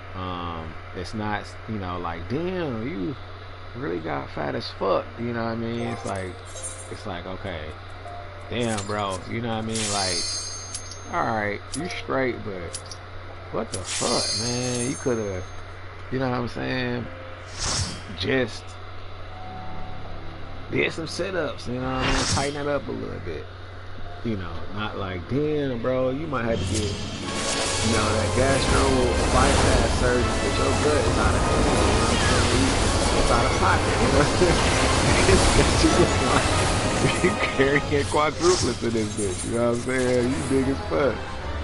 I don't want that. So, I'm glad I didn't get to that point though, but you know, I wasn't gonna let it get to that point. Thank God. I had to get a grasp on reality because so much stuff was happening, and it had took away a lot of my ability to do other things.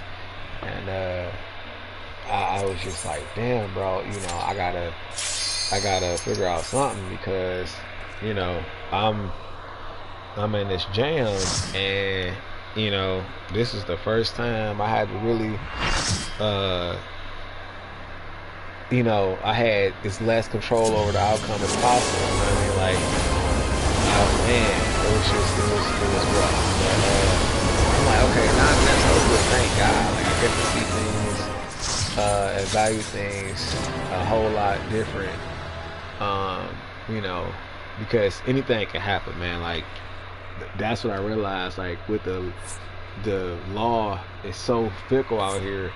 And people can get you caught up, you know what I'm saying?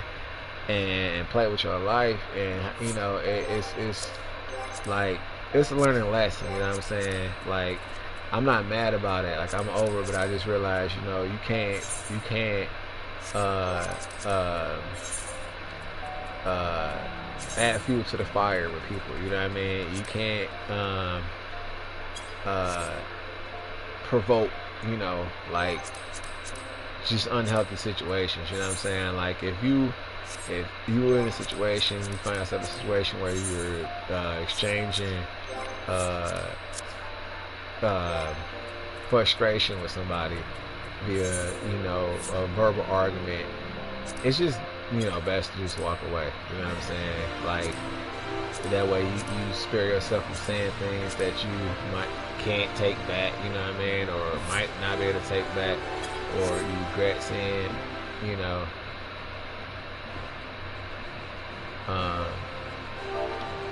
But in the end, though, you know, I took on accountability for my part.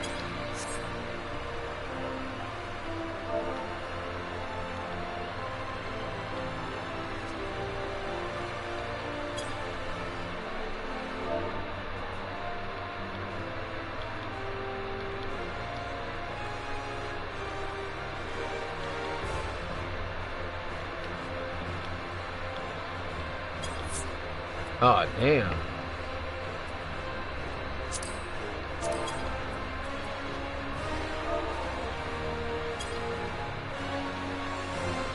But you know, it was just, it was like, wow, you know what I'm saying? Like, it's a huge difference when you take care of yourself and you getting the right nutrients, you know, from the food that you consume.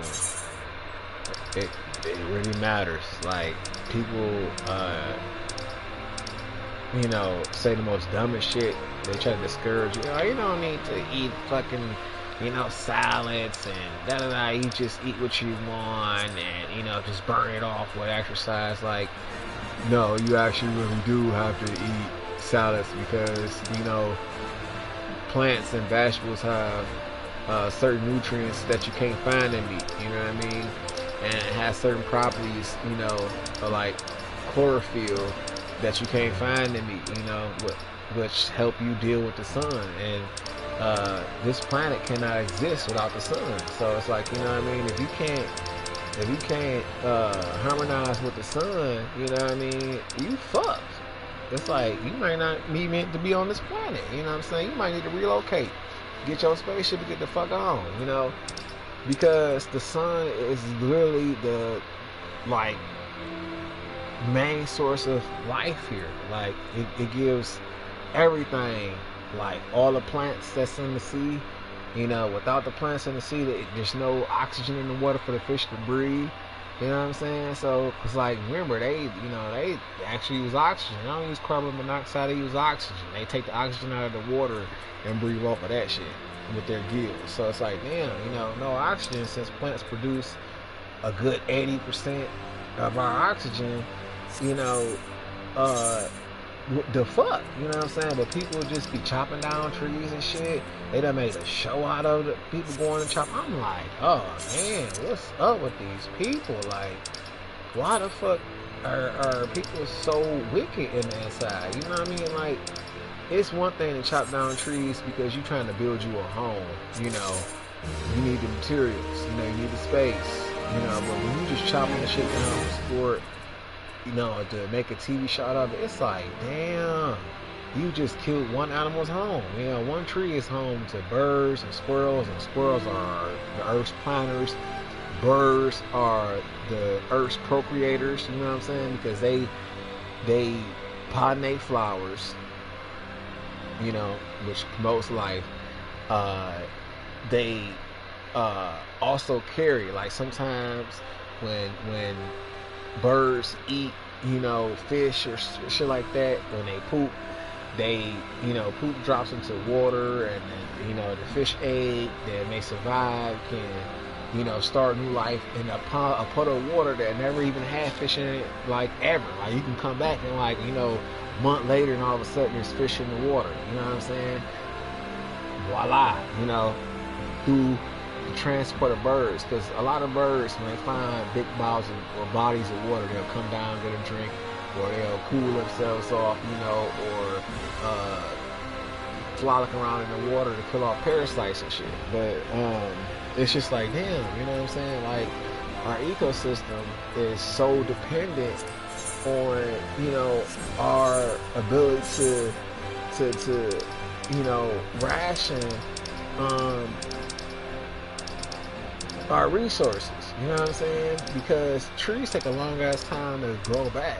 And if you chopping them down, eventually, you know, what the fuck you gonna have to chop down? It take a long time for a tree to grow. To fully mature, it takes thousands of years for trees to grow. So it's like, damn, you know what I'm saying, why y'all making a sport out of killing the environment? Like, we have to depend on trees and shit. You know what I mean? That's one of the largest providers of oxygen. So I'm just like, oh man, people are really fucked up in the head. You know, like, they take sport and destroying the very essence of life. Like, it's like, are they suicidal? Do they just want to kill themselves? Because, you know, that's what you're doing. You're trying to make it harder for the next generation and the generation after that, you know, to enjoy this planet. You know what I mean?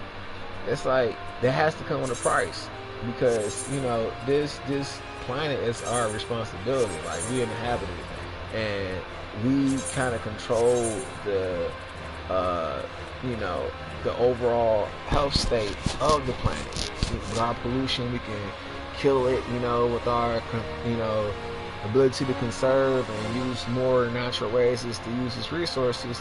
The world can flourish, you know what I mean? But the rate that we going at, it's just like, damn, man, are they asking for destruction?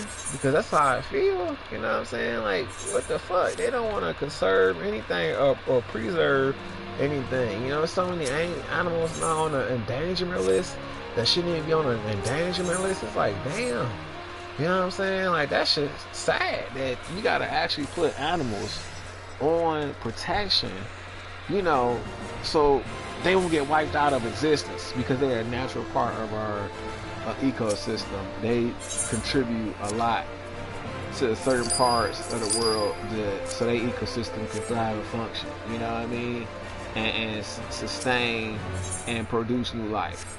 But without, you know, that contribution, it can drastically affect and condemn, you know, other life that depend on that. That's fucked up. That we actually have to caution our usage. Okay, I gotta go. Of you know, resources, because people are greedy as fuck, you know, and protect, you know, life from being wiped out because people are greedy as fuck. You know what I'm saying?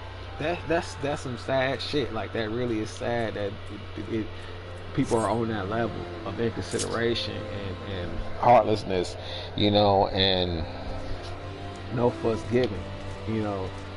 It's just like, that's just so sad. It's the worst shit ever. But, you know, that's the world we live in. And to turn a blind eye to it, or turn a cheek to it, you know what I mean? It's you know, putting yourself at a disadvantage. You have to, you know, be aware of these things, because people that think like that, you know, move like that. So it's like, you know, you gotta just bear with shit, you know what I mean? Be the change, you know, lead by example, basically. But don't get distracted, because it's easy to, especially when it comes to, like, you know, you dating somebody, or when you're intimate with somebody, you get really distracted. You can't see clearly sometimes. When you dating someone, you can't really see them for who they are, because you're intimately involved with them, and you can't see, like, you know, what the issue is with that person, until you step back and look at it from a different perspective. Like, okay, you know what I mean? Because we tend to well, people I know tend to rationalize poor behavior or, you know, poor mentality when it comes to someone they love. You know, sometimes they have valid excuses because you can be going through hell and, you know, not catching a break, and they can really put a wear and tear on the way you interact with other people. You know what I mean? Like I remember one time I was going to this hotel, you know, after I had got the room reservation, and I was so tired. Like I had a long ass couple of days, and I was like, fuck it, you know, at night I got this room, I'ma just crash. And I go to, you know, I'm looking forward to going to the room because I got a king size bed and everything, and someone stops, you know, me, like they kind of like stops and looks at me, and he was holding a pizza, and I was like, this guy, who is this guy? Because he looked super young, you know, and he looked as if he wanted to say something to me, but he couldn't find the words to say something. So I just looked at him and I, you know, walked off, you know what I mean? And something told me to just say, hey bro, how you doing? What's going on? You know, you okay? You good? You know, like what's the problem? You know what I'm saying? Something told me to be more friendly. But I just ignored it, you know what I mean? Because I was so cranky and I just didn't want to deal with the formalities of speaking to somebody. I just wanted to go and crash. Like I literally was that burnt out, and I'm like, damn man, you know, from here on out, you know, I'm gonna just go with my gut instinct, because I really, you know, was compelled to say something, but I just ignored it. You know what I mean? Like the dude looked like he could be 25, you know, and up. You know what I'm saying? So I was like, okay, cool, you know, but what's going on? You know what I mean? I'm like, because it looked like he wants to say something, and he looked up and his mouth got to moving around, and then I just turned my head and hurried up the stairs and got into my room and passed out. I was burnt out. Like I couldn't deal. Like I had a couple of nights where I had stayed up late, you know, and went to work, and then, you know what I mean, I was on the point of like, oh no, I'm about to tap out, like, you know, body about to crash, type shit. So I had to, but I didn't want to, you know, slow down the process to get into my bed. I was just like, I don't want to talk, I don't want to. So I, you know, just got the fuck on. But I felt bad after that. I said, damn, maybe I should have just at least was like, what's going on, bro? I asked him if, you know, needed some help or something, or was looking for somebody, you know what I'm saying, or something, and then went on. But I didn't. I just kind of ignored him and went on about my business, and I felt bad about that. Like it kind of haunted me, you know, for a little while. And then I went to go, I came out, I went to go, because I remember him being in a red Jeep-like car, or that was the car that he was standing by, and I went to go look and see if he was still out there to apologize, you know, for not saying anything. You know, I asked him if he needed anything, because you know, like he looked like he was trying to say something, but just, you know, froze or something. And I was like, what's going on? I don't know if it was because, like, when I got out the car, the light was shining in my face, and you know, shining off my eyes, and I'm like, some people say when they see my eyes reflect from the light, they look like they're glowing. And I'm like, okay, cool, you know what I'm saying? I love the vampire eyes, you know, if I got them, then cool, I dig it. But, you know, I'm like, I don't know if that's why he, like, froze up and was like, I you know what I mean, like, stuck, or not. You know, I just really didn't take time to find out. I just saw him, like, look up and then got ready to say something, and then like kind of like froze, and I just kept on moving and shit. Or maybe he did say something and I just ignored, because I do remember hearing something, and I just kept on going, you know what I mean? And I was like, okay, I didn't really hear, but I heard, you know, cause like when I got the car, there was no music, nothing playing. Like it was, you know, quiet. And then I heard a voice, and you know, I looked at him, but I just didn't. You know what I'm saying? I didn't respond, didn't say anything. I just kept going. And I heard him turn my head, and I'm like, damn, what was that about? You know? Oh well, I'm tired. Fuck this. I'm going to bed. I passed out, chilled at the hotel for a couple more nights, and then I left. Like sometimes I'll go to different cities and then hang out and see it, you know, how I like it. Like that's one of the perks about having a car. Because when you have a car and you have money, you can, you know, you can kind of like test out a city for you. You know what I mean? Because I'm like, I don't know, you know, where I want to live at within Michigan, you know, anymore, because I've stayed in different cities. You know, some in a more prestigious neighborhood, others in a more suburban neighborhood, you know what I mean? Like, so I got to experience a lot of different areas, and you know, one I really like the most is self-sufficient. You know, they have their own electricity provider, they have their own cable network, literally, like they are on a different level. I like the city the most, but the taxes there is the highest, and I'm like, oh shit. But I love the city though. I'm like, it's worth it. But then there's, you know, 2 other cities that are really nice too, but they're far out, and I'm like, and then there are some lower level cities that are nice as well, that I you know, I'm like, okay, they're middle class, but I'm really familiar with them, you know, because I've worked in those cities a lot, and I'm like, I know where everything is from working there, and you know, going different routes and stuff. You know, that could be a good place for convenience, you know what I mean? But I'm like, I don't really want to live for you know, like I want to have convenience in my life, but I don't want to live for convenience, you know what I mean? Because it doesn't always play the way you want it to when it comes, you know, in them variations. Because like if you live for convenience, you know, it's like you will cut corners, you know what I mean?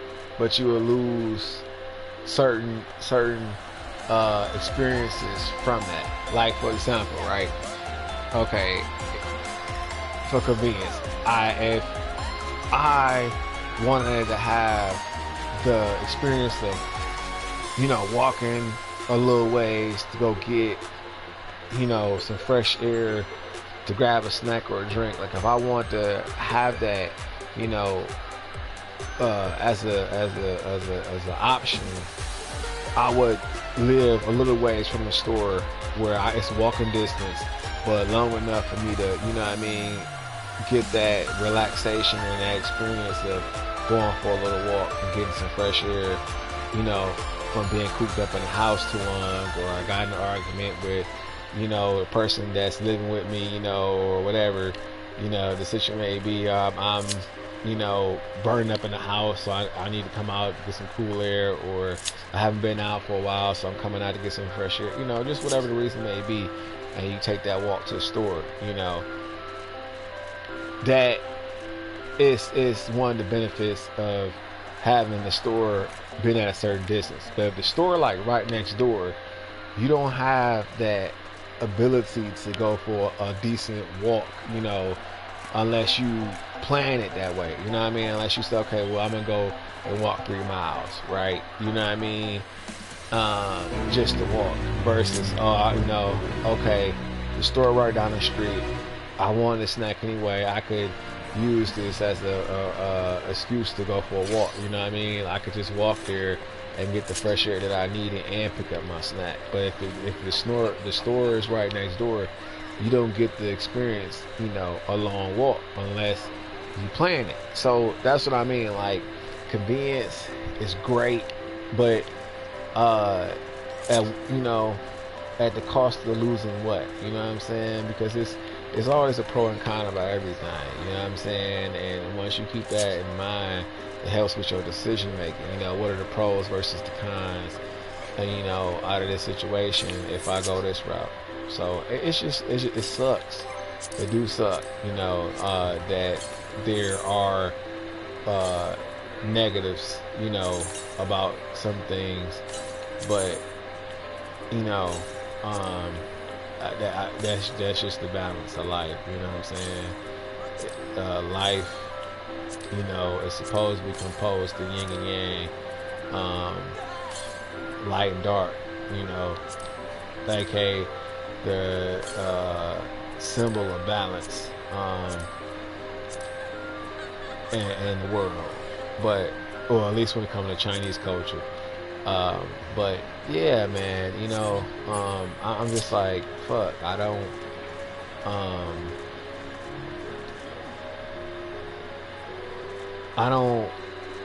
want to compromise on certain things, you know what I mean, or lose the you know, certain experiences due to you know, living for convenience. You know what I'm saying?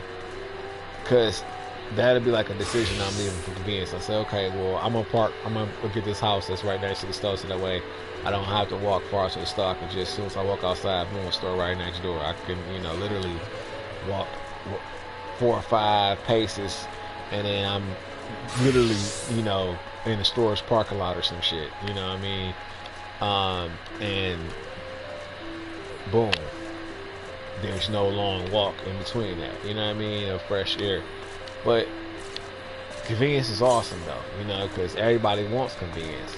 So that's what I'm saying. It'll be one of those situations, and I, you know, I don't like that. I don't like to compromise. You know, I want to have a full experience in whatever it is. I don't want to be shortchanged. You know, so I'm just like, nah.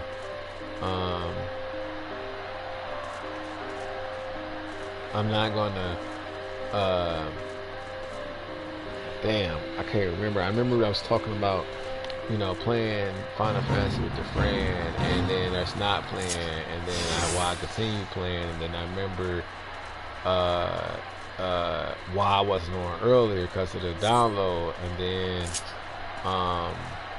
what I was doing, yeah, to walk to the store, whatever. I came back this after the second time. The first time I got like 2 cans. I had my mom was married, so I killed the first can, and I went back and got 2 more cans, no, 3 more cans, and some fruit by the foot, and then I you know, had another little married session, and well, you know, mama was married, and then I, you know, sat outside for a minute. But when I first got up this morning, it was raining. It was cold, it was raining, and I said, damn, you know, I was gonna probably, you know, try to at least get some kind of fresh air, either be a walk or maybe rollerblade again. Cause I wasn't hurting or anything, and I slept great, and I was gonna do that, but then I said, no, it's raining. Even though I had rollerblade in the rain before, and nothing bad happened, you know, it was actually really, really fun. But I didn't want to do it this time because of the fall yesterday, and my wheels are super new, so I have to first get my muscles adjusted, you know, and then once I get, you know, realigned with the skates, I'll be good to go. I'll have more stamina too, you know, because it increases the as you go. The more you rollerblade and you let yourself heal after the, you know, wear and tear of the rollerblades, your endurance increases, you know, well, how long you can use them while you're out and about, you know what I mean? And then it finally gets to the points where it's like, okay, man, I don't know some on my feet, for the first 2 or 3 hours, and then after that, it's like, okay, yikes. But it's just a good exercise, and it does impact you. Um, each experience, you know what I mean. You have to be ready, so you have to plan it out. Like I thought I was good, and so I took the walk. I walked down to get them snacks, the drinks, and then I came back and I said, "Damn, you know what? My inner thighs are sore, and my feet feel so like I think I was having a phantom uh, uh,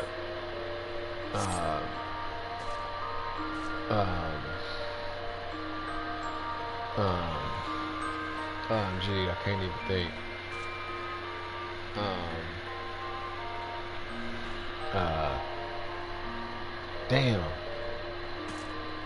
Um, OMG, I can't think. Uh,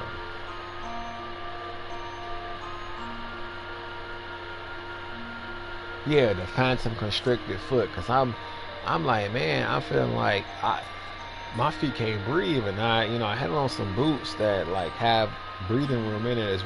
They got some space where my feet can like, my toes can wiggle around a little bit. But I was like, damn, rollerblades really do put that feeling, uh, in your head for a while, letting you know, like, hey, breather time, because your feet are definitely still feeling it. You know what I mean? So that's why I was like, okay, maybe I'll wait one more day and then get in them, because they still feel like I have them on, and I don't. But yeah, I came back for the second time and just chilled. And I got on the laptop and I saw some people that was on the other day, and I was gonna stop by and say something about when would be a good time to do like some collabo work, um, because one of the individuals that was on YouTube does both Final Fantasies 11 and 14, and I'm like, well, 14 I know I can play, you know, um, now 11, if I play, it'll have to be on my laptop, but I haven't downloaded the game to see if it was compatible with the laptop I have, and I don't like how small my laptop screen is, so I just was like, I'm gonna wait until I get me like a Steam Deck, and I'll download it to that. That way I can attach it to my TV, or I wait till I get a desktop and I'll just get a controller and play it.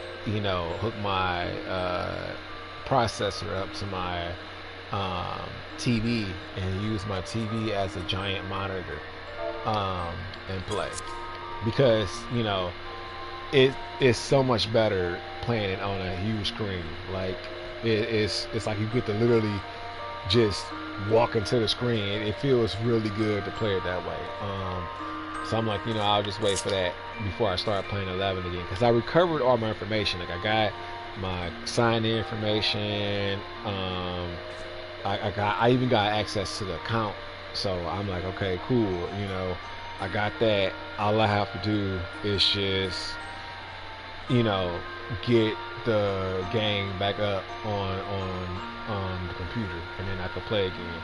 But I wanted to have some people that I can play with, because the experience is different when you playing with people that you meet on the game online versus people that you know what they look like, you interacting with them to a certain degree, and you're playing with them. It's just a different experience. You know what I mean? And it makes it easier to plan things too when you are involved with them, uh, in like a real life sense. You know what I mean? So I'm just like, okay, um, that's cool to have some buddies that play, and knowing what world they on. But with 11, I'm not sure how that's going to work, because I like I don't know if you could change servers or not. You know what I mean? And if you do, if you can, it might be a cost. And I'm like, I'm not about to change my server to play with someone on 11 because Shiva is still a popular server, and I have a ton of friends on my list, so I don't know. I'll have to play it first, see what my link show looks like, see if people still exist or not, see if people on my friend list. Like I had, my Final Fantasy parents that I played with who were amazing. They, when I first got into the game, they knew I was new, and they just like loaded me up with gear.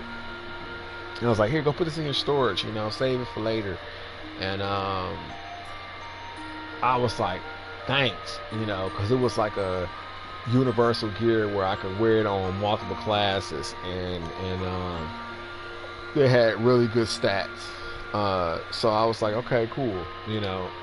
They gave me something that I can use for, the multiple jobs, and it was pretty fast. But then later on, they gave me big stuff, like Gil and money, or they would come and party with me when I was doing the busier, taking on NMs. But they was really cool people though, and I played with them for like I think a year or something like that. I don't know. It was quite some time, because I was, every time I was signed on, they'll be on. And, I had played for like 3-4 years straight, getting through all the content, because the game was way different back then. Like, before they made the adjustments, they didn't have little side quests to give you experience points. Like, now they put, like, they call it Fields of Valor, these little booklets that give you objectives to complete, and it gives you a shit ton of experience. And now they have it to where it's part of your daily objectives too, or weekly objective, to do these quests to get capacity points, because capacity points is like how you master a job in there now, or a class. They're called classes in 11, and they are way more souped up than on here. Like, here is flashier. 14 is way more flashier with the weapon skills and the combos, but as far as the complexity of the combat system, their system is more refined. It's not as flashy, but it's more refined, because with Summoner, and other jobs, you can combine them. Like, you can have two classes, or if, say, for example, it was on here, 2 jobs at one time, and you will get, access to like half the level. So like, if your main job is 60, the subclass will be 30, and give you access to everything on level 30 and down. So it's pretty fire, playing with Summoner slash White Mage, or Black Mage, or Geomancer, or Blue Mage,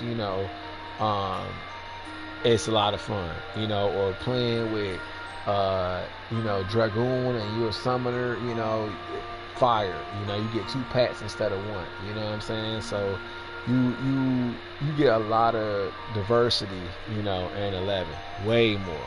You could be a ninja and a Summoner, literally. So, the combinations were nice. You could be a paladin size Summoner, you know what I mean? And some of your avatar help you, hack down enemies. It's just so fire. It's way better than 14. 14 has better travel, in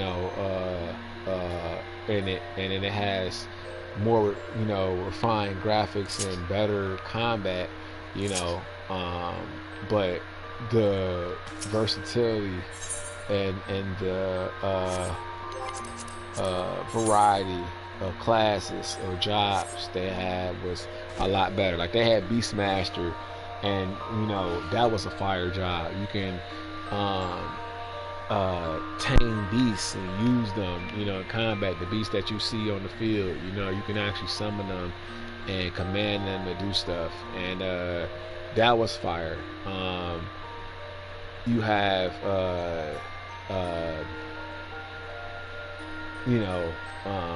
their Blue Mage, that's way different, because it can wield a sword.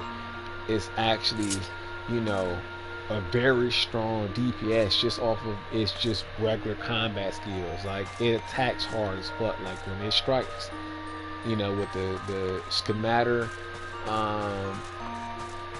it's like, damn, bro, like this sword action is serious. Like you really do a lot of damage with your weapon skills, as a blue mage, and then your magic attacks are so potent and are powerful, and you get so much agility and defense and attack power as the blue mage. It's insane. Like they soup you up as a blue mage.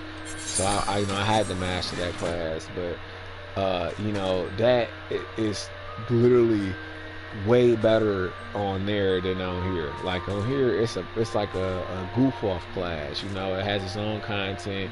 It's for gimmicks, and flashy stuff. It's like a magic show job, where you just do shit to have fun and put on a show. But in the 11, it's like an unstoppable force. Like when you had a blue mage, like it's like, okay, this person's serious. They actually trying to whip some ass, because you have so much stuff. Like you get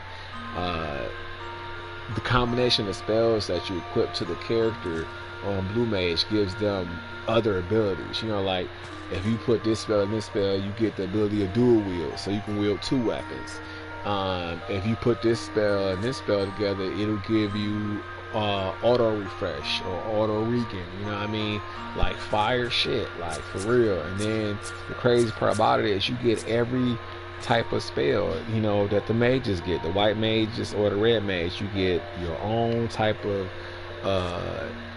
stone skin, which is way better though. It's called Mighty Guard.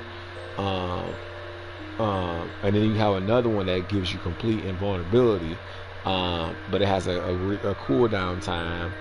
Some of the spells you get as blue mage, you get a haste of gun that gives the whole party haste, if you want to use it that way. But you get refresh, a spell that replenishes MP. All the stuff you get to learn from enemies, you know what I mean?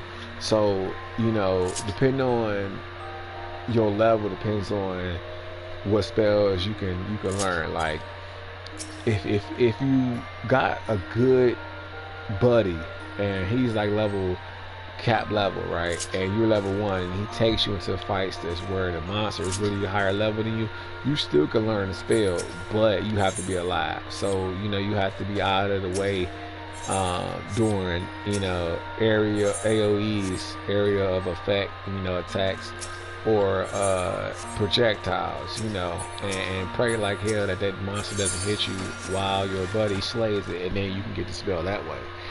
But it is really fun, you know what I mean? It gives you so much stuff to do. Like when I was blue mage on 11, I had to travel through every expansion pack and find certain monsters, and just the hunt for them was a motherfucker, because like with just like how it is on here, like you have to catch a monster while they solo. So if you attack one, if around the group, you got to take on the group. And with 11, you don't want to make that mistake, like, because once you D-level, it's over with. Like how it is in Eureka, when you die, you lose experience points. That's how it is in Final Fantasy 11. Like if you die, you really lose a shit ton of EXP, and that shit hurt. You know what I'm saying? Because it takes a long time to get up a level, and back then it took a really long time to go up a level. So if you die, it was painful, like rage quit painful. But that's why I love the game, because it really keep you on your P's and Q's, and then it's just so much to do. But back to the variety of different classes, since there's so many, because there's Rune Fencer, which is a tank that wields a giant sword, but they have light powers, and support spells. But it's like Dark Knight, but White Knight. Instead of Dark Knight, you White Knight. You carry the giant sword. You have white magic spells, and shields, you know, and then you got like red mage's abilities where you can invoke an element into your sword as you play farther down the line, and you have crazy attack power. You know, it's nice. That was one of the newer jobs that they give you from Andolian's expansion pack. Then you have Dark Knight, which is another tank, but it's weak on 11. Like it dies. You know, it doesn't have really good defense, but it has crazy attack power. You know, it's really a hard job to play because, you know, it requires a lot of focus, and on top of that, it has a low defense, so you can get fucked up, you know, easier than it would be with like a paladin's defense or a warrior's defense. Warriors are OP in 11. Paladins are dope, especially when they have the right gear on that makes them block attacks, you know, with the shield. Like, they're phenomenal, because they can also cure. You know, they get the ability to use white magic spells like Cure 2, Cure 3. I think they get Regan 2. They get Dia. Dia, I think, yeah, they do get Dia. Dia is a spell that like weakens the defense of an enemy and depletes their HP gradually once you cast it.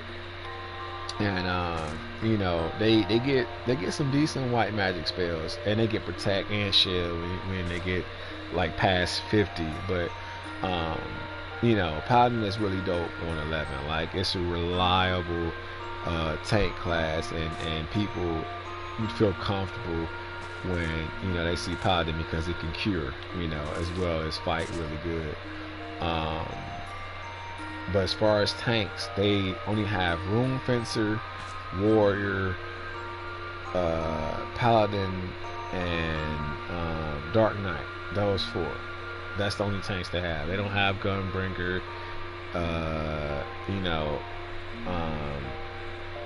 and they don't have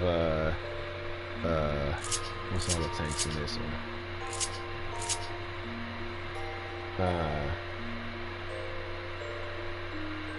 Okay, yeah, they just don't have Gunbreaker, but they got the Dark Knight, they got the Warrior, they got the Paladin, and then they have Rune Fencer. I guess Rune Fencer would take the place of Gunbringer.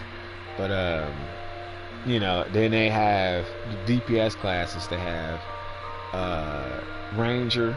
You know, you use the gun, and you can use a knife. You can use you know, because each class gives you certain weapons for the class.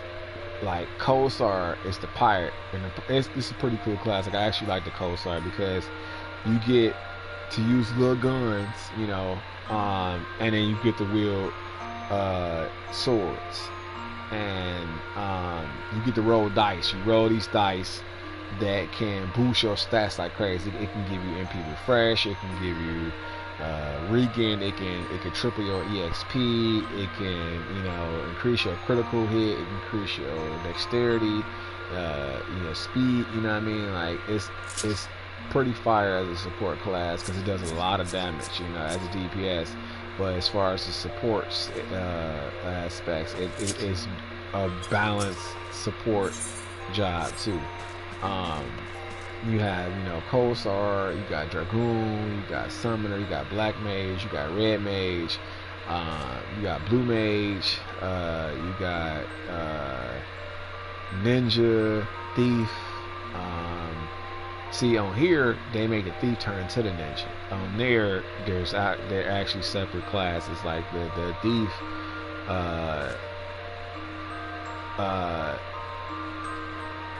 stays a thief. It doesn't change, you know what I mean? And it has its own skill set, like, which is good because the thief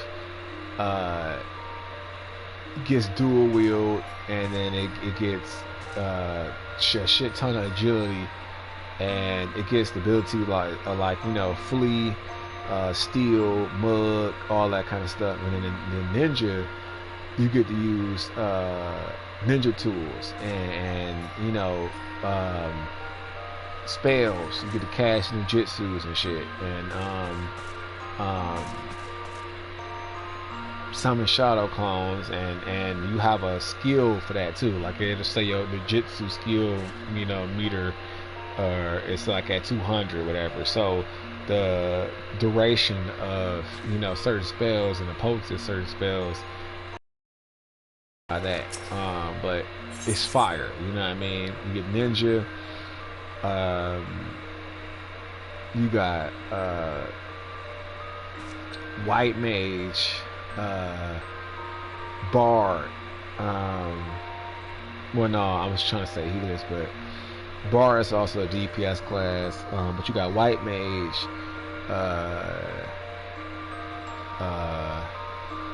Geomancer isn't a healer, so I can't really say Geomancer as a healer, but it specializes in area of effect spells, whether it's teammates, you know, or enemies.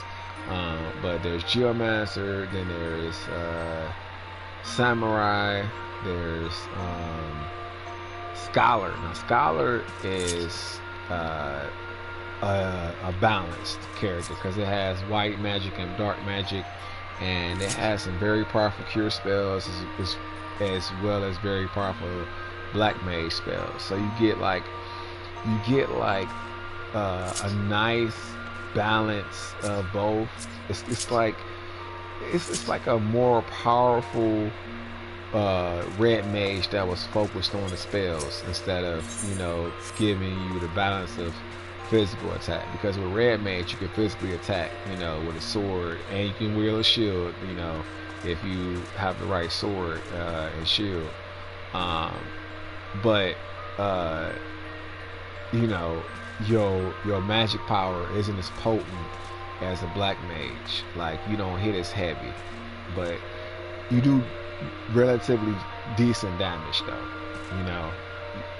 But yeah, it packs more punch than a red mage, but it's just, it doesn't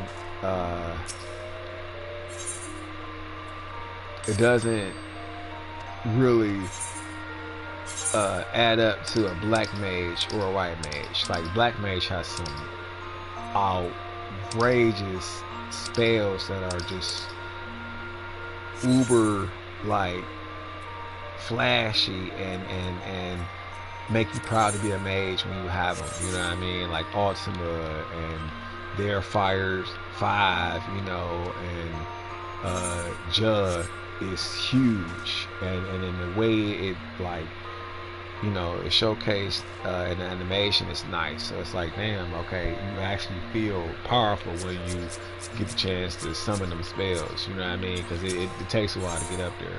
But once you do get to that level and you get to nuke them, man, like literally, black mages are the immediate target. As soon as you cast fire, 4 or 5 enemies on your ass, because you just do so much damage. And then with black mages, they can double up the potency, you know. It's one of their abilities, and they can also, like, you know, double cast, and I think it's triple cast too on there. I can't remember because it's been so long since I played. But their gear is fire too. They have some really nice glamour. Like their glamour is fire. Like they got a lot of fire ass stuff for all classes in there. But you know, you get a nice variety of classes to play with. Like I said, you get Beastmaster, Paladin, Dragoon, Summoner, Thief, Ninja, Red Mage, Blue Mage, Scholar, White Mage, Dark Knight, Runefencer, Paladin, Samurai, Kosar, Ranger, and then Geomancer. You know, that's a lot of, it's like over 30 classes that you get to play with, and each one has, you know, its own feel. You know what I mean? Like it's really well put together, and it gives you that like Final Fantasy, nostalgia. When you play it, like if you're a person who has kept up with the series, because you get all that. You get the turn-based experience with the casters, because like with the casters you have to wait until your cast time is spent, so basically you have to wait your turn. And then with the warrior classes, the physical DPS classes, like you're always attacking once you engage, but you won't see any flashy attacks until you execute the chosen weapon skill. On here, the weapon skills are linked together in combos, so you get to like see flashy animations. On there, you only can do one single weapon skill at a time, unless you have Sam, which can manipulate their technical points, because that's what they call it. They call it technical points in order to use the weapon skill. They can use techniques like meditate that will separate the TP, because like you have a TP meter that goes from 100 to 1,000, and in between that you can execute a weapon skill at 100, but it's really weak. At 1,000 it has the full potency from the attack, so it hits with a wallop. But you have to allow it to build up to get to that part, so you won't have the ability to use weapon skill as soon as you engage in combat. You have to literally build up the meter until you get a chance to use it. So it's nerve-wracking, because you have to constantly watch the battle, and one weapon skill can be the difference in you winning the fight or not, because weapon skills do a lot of damage, and some weapon skills, depending on what class you have, can heal you as well, save you in a pinch. But it's fun though. It is definitely a fun game if you like RPGs and you like MMOs. And ironically, it's still huge. Like the population on Final Fantasy 11 is huge. It's just knowing what server to go to, because I've seen two guys playing Final Fantasy 11. One dude seems really cool, and I wouldn't mind playing with the other guy. Didn't have any audio when he was posting live. He just kind of like played with Paladin, and I was like, sweet, because I don't like the Gawker. Like that's one of the races I hate. It look like giant rats, so I really don't. I'm not like thrilled to see him on the screen. And the other guy who actually talks and has his image in the video, he has a Goku, and I'm like, oh man, it's hard to watch, but he's really good though, and I'm like, damn bro, dude is wrecking shit over here. And then the other guy, he was pretty good too. I said, okay, he has a human character who's a paladin, and I'm like, man, okay. He was working on capacity points today when I saw him, and I just was like, yeah. Or the video I saw, he was working on capacity points today. I don't know if he still was doing that, but he was, fighting. What I mean? I didn't stick around long enough to see if he was fighting for capacity points or it was part of a quest he started. So I just was like, okay, I'll check it out later. And then I ended up seeing if the game was ready, and it happened to be ready, and I just signed on. I'm trying to get this last tank mount, but it's getting kind of late. Like I'll probably just say fuck it and do it another day, you know, more towards the weekend, because I'm like, you know, I don't, you know, I don't want to burn myself out with the planet, and you know, I don't want to also waste my time either, because I got like a month, you know what I mean, to play it with the subscription, and I'm like, I'm trying to play it within that time, so when a month is over, you know, I could either renew it or take that time to play other games, because I wanted to put other games on my channel, and Resident Evil 8 is out, and I'm like, yeah, I can go play that, and I can play Persona as well, you know, if I don't really subscribe, and I can do God of War, games that I wanted to play. Since my Final Fantasy account is really nice where it's at, like I have all the Stormblood done, I've gotten 4 weapons from Eureka. I'm working on the 5th one. You know, as far as Pyros, every other weapon has the first stage. Like I got the first stage, a Nemo's Sam weapon. This isn't it, but I got it though. I could just glamour it to that. Yeah, here you go. This is what that one looks like. You know, pretty nice. Pyros is a little better. I got it with the white mage. This is the Nemo's, which is nice. Simple, you know, but it's nice. Red, I went and got it to the Pyro stage. I think I have the... Did I do this one? I don't know. I think I did though. Let me see. No, okay. Well, I have the stuff to do it though. I could take it straight to the completed stage of the Nemo's, but I didn't do it for that. Dark Knight I did it. Yeah, Dark Knight I did. Ninja, I think I did. Hold on. I think I did. Let me see. Yeah, I did. I did it. And then I left it. Yeah. Okay. At that stage, I didn't go back and finish it. Warrior. Did I do it? I don't know. No, I didn't. Okay. Damn.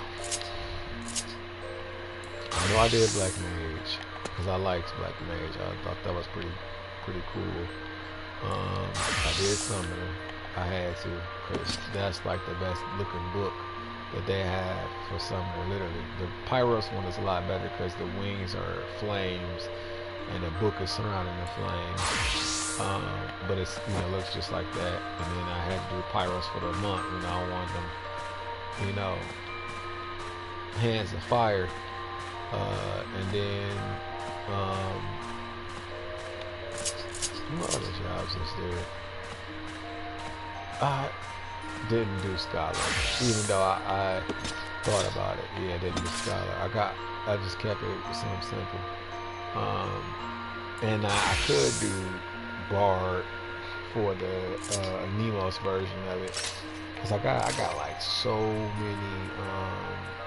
Hold on, let me see. I got 9 Pazuzu feathers. It only takes 3 to make a weapon, so I got 9. I can make 3 weapons out of that, and then I have a shit ton of Nemo's crystals, so I wouldn't have to farm anything. I could just take it straight to the completed stage, but I just don't want to do that right now with the other weapons, because it's going to take up some space. I'm trying to get my retainers up to like 60 or 70, and then I'm going to give them my I'm going to take, you know, the gear that I have extra on 60, put it on them, and then put the rest of the stuff in the glamour cabinet, so that way I can clear out a lot of the inventory space. But I think I'm gonna just call it night because it's late and I'm sleepy, and I got a little bit out the way. I got a lot closer, because I was at, it was like it said 221 or something like that. It's still filling up. All right, I might, yeah, because I only need 23 wins, and I could do that with the quickness. If I get it 1, 2, 3, 4, 5, oh shit, okay, I got some people. Well, I'm gonna get off the mic and I'm gonna finish this off, and then when I finish it off, I'm gonna cut it off. But anyway, you know, thanks for tuning in, folks, and I'll catch you around the next time. This time I'll actually do more Pagos and Eureka. Like a part of my gameplay while in this content is still to do, you know, everything I can before the content changes over to the expansion packs. Like the mounts could have been achieved, you know, back in Heaven's Ward and the other ones, you know, but I chose the 1, 2, 3, 4, 5, 6, 7. I chose the, you know, wait till I got to in the store blood to get them out from the tank jobs, but it's all good though, because I'm gonna just go with this mini. I'm gonna do ready count. Let's see if they're ready, and then I'm gonna get my little. Okay, cool.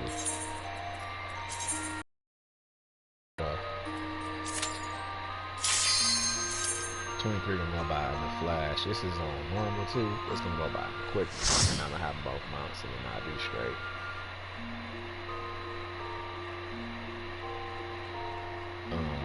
But yeah, I'm gonna call it a night, because I am still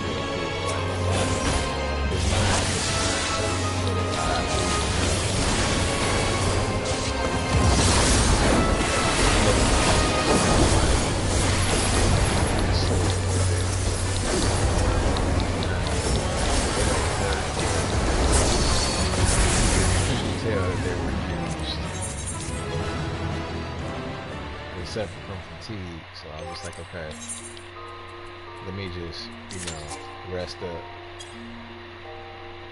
one more time, and then I'm gonna go and do some stuff. I'm gonna try to get my taxes done tomorrow. Like, I gotta get all my W-2s, and some of the places that I work at, I gotta call them, and I don't want to call them, and that's what's making me hesitate. But I gotta get it out the way before tax season is over.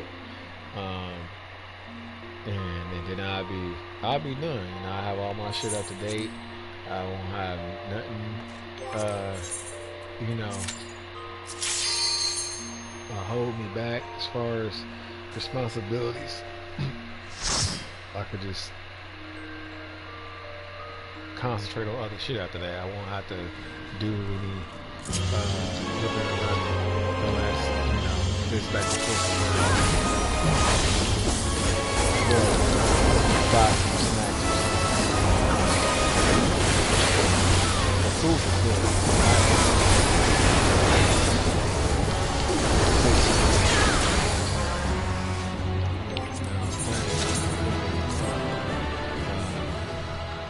I wanted to do birria nachos, and then I was like, you know what? I kind of want to do, you know, some homemade tacos. The only thing I didn't do was make the taco shells out of masa, but I do have corn, you know, tacos that I'm gonna like fry in oil to change the texture of the sauce to like chewy, crunchy.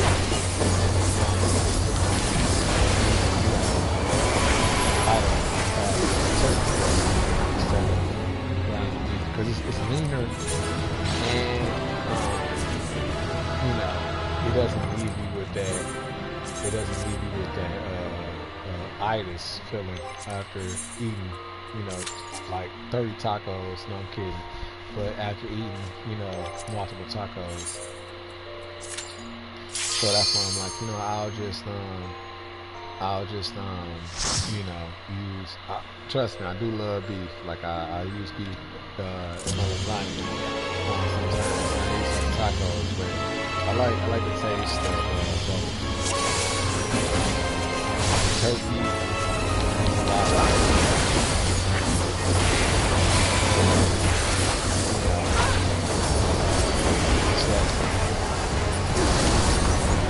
I can't say it's less expensive, but it is less taxing on the body. Like it's easier to burn off the calories from turkey since it's a lean meat, but beef, you know, it sits in it. Well, according to what they say, you know, health studies, it's supposed to sit in your stomach for a little while before it completely digests. You know, so you might be gassed and sluggish. I'm like, since I love steak, I've never stopped eating steak. That's some shit. Steak wins me over, you know, literally. What is this dude? He takes so long to come out. But I just want to, you know, make these tacos real quick, and then I'm gonna make a lasagna, and then I'm gonna. First, I was thinking of doing the tacos.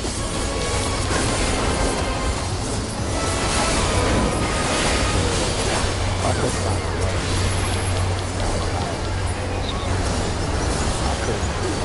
There's no room storage for it. Like I can't put it in the freezer until I get ready to cook because the freezer's cramped. So I'm like, fuck, you know, never mind. I'll just wait until I cook down some of the stuff that's, you know, I bought, because I bought fish too.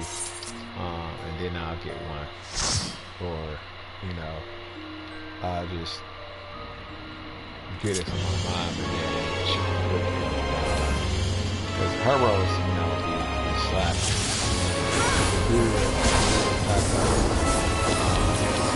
I wasn't certain.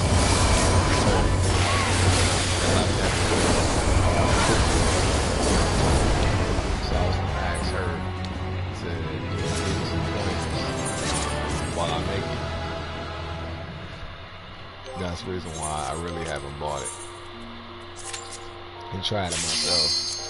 Because, you know, everybody can't cook roast. Like, some people could try to cook it, it'd be dry.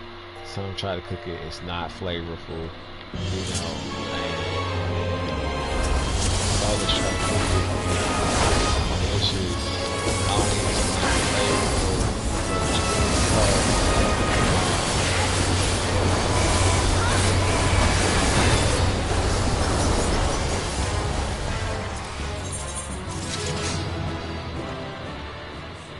but it's really tough, and you know, it may be undercooked. You know, I don't like red, my meat to be pink, because the texture is so different. Like when you cook a steak well done, the meat is firmer than what it is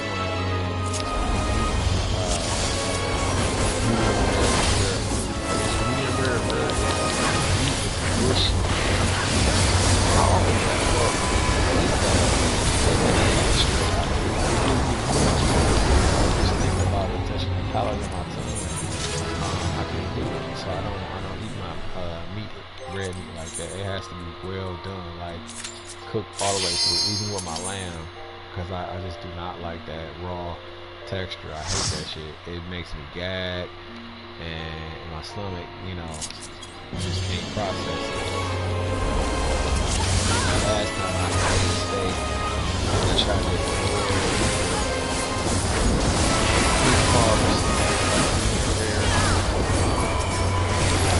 throughout the steak, big cut. I'm like, bro, like, what the fuck? I told you well done, and I didn't want to send it back and the dude fuck up my food, so I just ate it, and it ruined my stomach. Like I was cramping, and you know, I vomited, and it was just bad. So I was like, nah, fuck that shit. I'm not doing the red meat. You know, to each his own. I can't even do it like that. I truly can't. That shit's hot.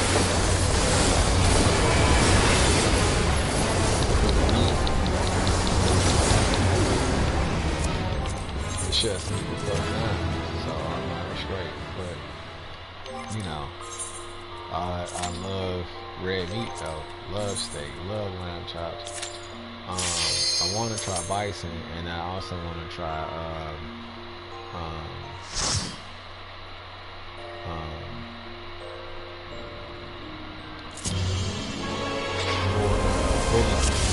I had brown venison.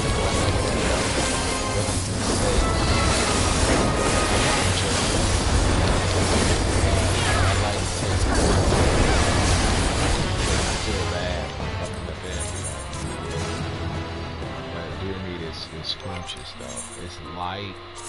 It's so much. It's so flavorful. It's packed full of flavor, and it's really juicy.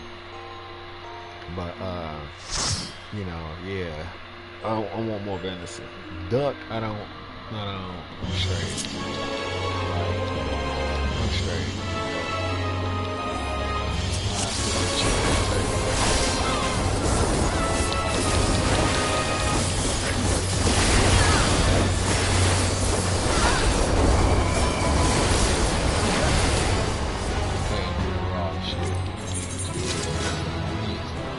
Raw vegetables. I can eat raw bell pepper. I can eat raw purple onion, raw white onions if it's on my chili fries. Or if I have like a loose burger and I put chili on top, like that, you know.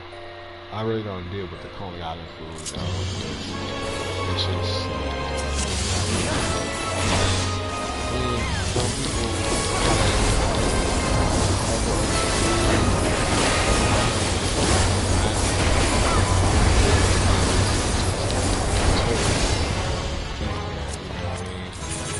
Chili sits in a metal pan, people stand over it, you know, they scratch their hair behind their ear, and hair flies off, you know, because your hair always sheds.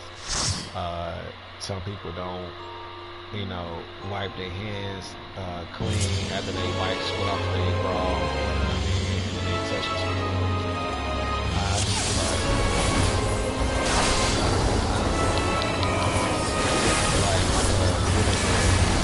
Places where food is still stagnant. I like some here at Concord, with Coney Islands, you know, the chili and stuff, you know, and onions sit out on their board, and I'm like, that's the point you're going to get Coney Island, is to get the chili. For me it is chili cheese fries. I get wings, all flats, and then I get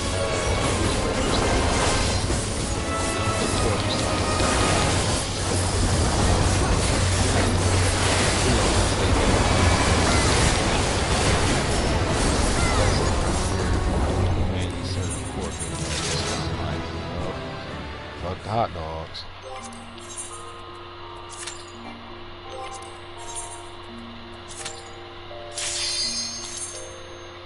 Cool. How does this come out in like maybe 20 more minutes? Yeah, I love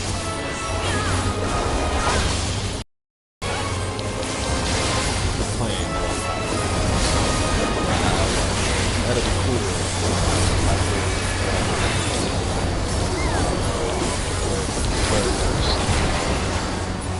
Has people, you know, that I could play with that's already in the game, and then, you know, if I get the person I'm, you know, trying to build a life with to play it too, they'll have, you know, people to play with too. You know what I mean? Like I want the people that I play with to have like a solid, you know, foundation of friends. So it's like, you know, if I'm not playing, they can do stuff, you know, that I had no. 11 out of there.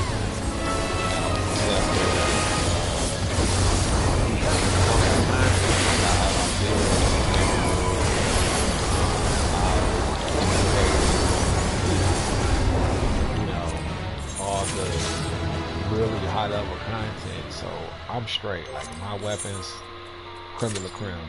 My gear, creme de la creme. My victories, creme de la creme. You know, in the high level content, you know, I was winning. I was fortunate and lucky enough to have a good team.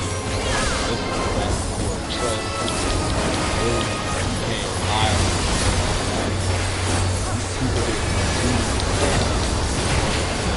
trust. They were doing that because you couldn't. There were no trust. You had to deal with people, and you know, the server was always busy. It was always people. Like when I was playing, and I see that the population is still pretty decent for it to be out. For this game to be out over 10 years, the population is still really nice. And people are playing because they had master class. They play live gameplay. It's the master class. Especially with the set up now, like this year,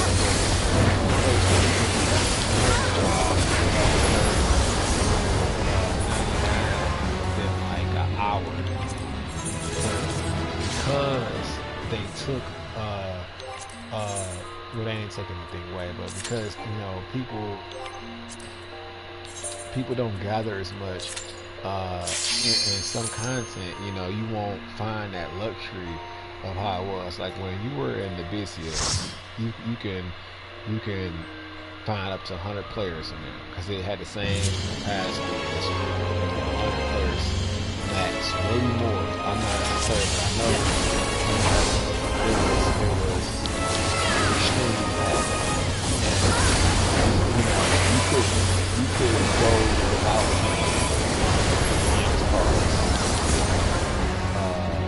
camped up because it was just always people playing. Like it had the best gear drops, it had the best XP drops.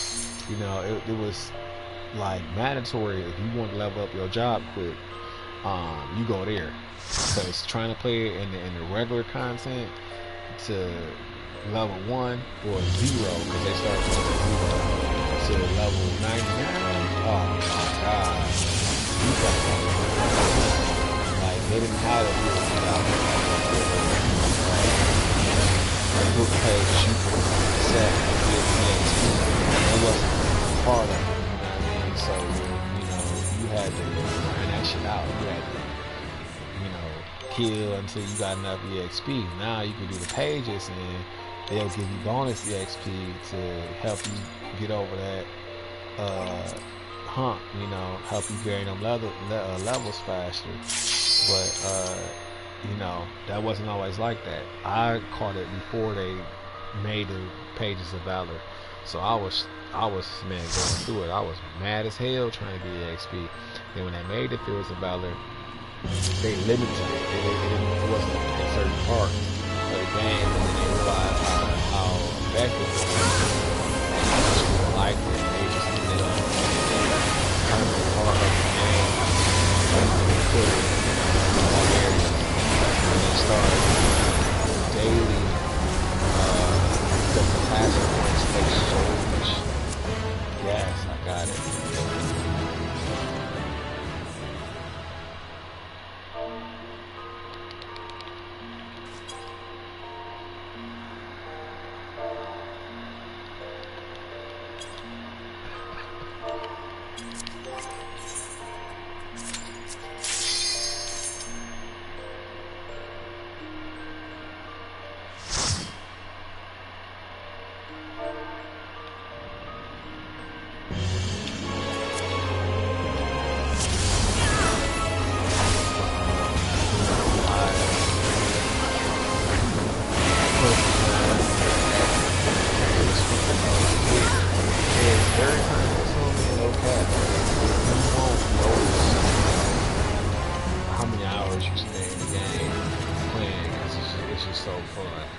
just, you know, get so immersed into the game that you don't even notice 4 or 5 hours going by after you sat down.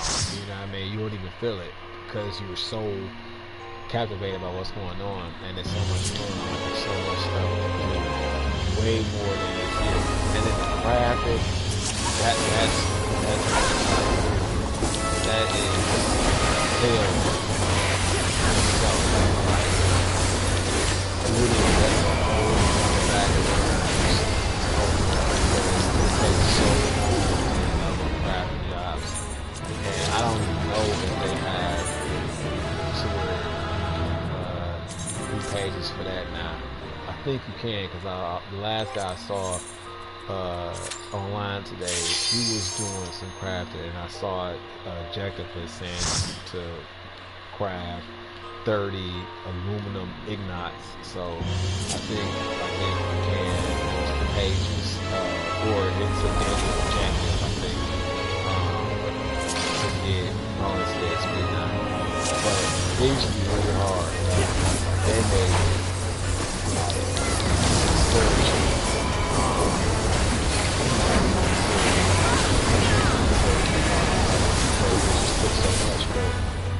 You know, as you level up, you actually feel it. Like you actually get to see your character, you know, become a badass, because enemies can't hit you, you know, as much.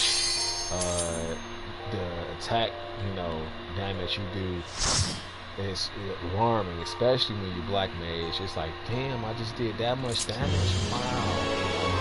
They pack a punch, a lot. Anyway, it's just both of them.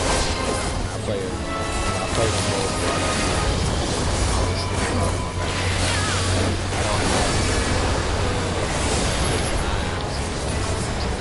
Because we're 11, you know, I know that's going to be the main focus, and I'll just be, you know, the zombie mode, because there's so much stuff I want to do. Like, there's mounts that they got now that you can obtain on 11 that when I was playing, they didn't have that available.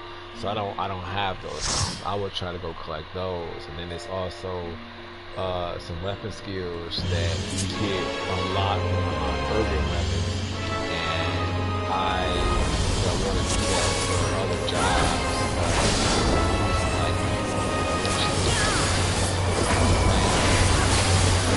Which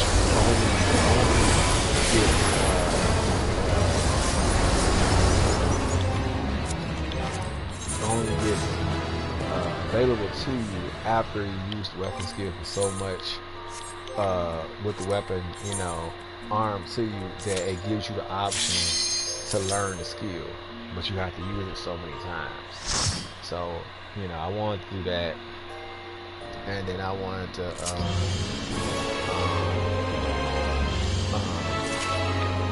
there's a deep dungeon content actually what it is, it's for the dynamics. Like you get this relic and this block dynamics. In order to improve it, they make you do like this deep dungeon with NMs that drop certain things that you need to refine the gear, to basically rejuvenize it, because you get like the decrepit version of it, and then as you get the items that they have you go, you know, farming, it brings the armor back to life, and you end up getting like these insane stats from gear, but only certain gears that worth it.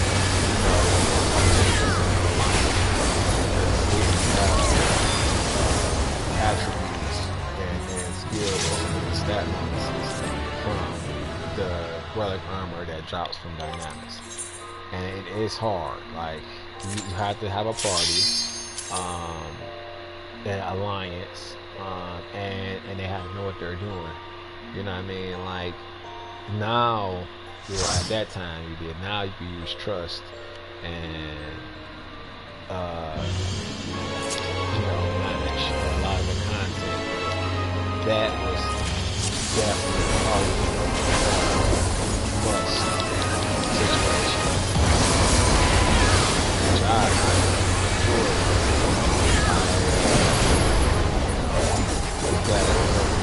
I never finished my dynamic set. That's the reason why I was doing it. I was doing it for Blue Mage. Blue Mage is artifact gear or relic gear, and then I realized like how much I had left to go, and I was like, you know what, fuck that. I'm gonna do the Abyssea armor and get that one maxed out. It was a lot faster, a lot further because you got the cost of enemies.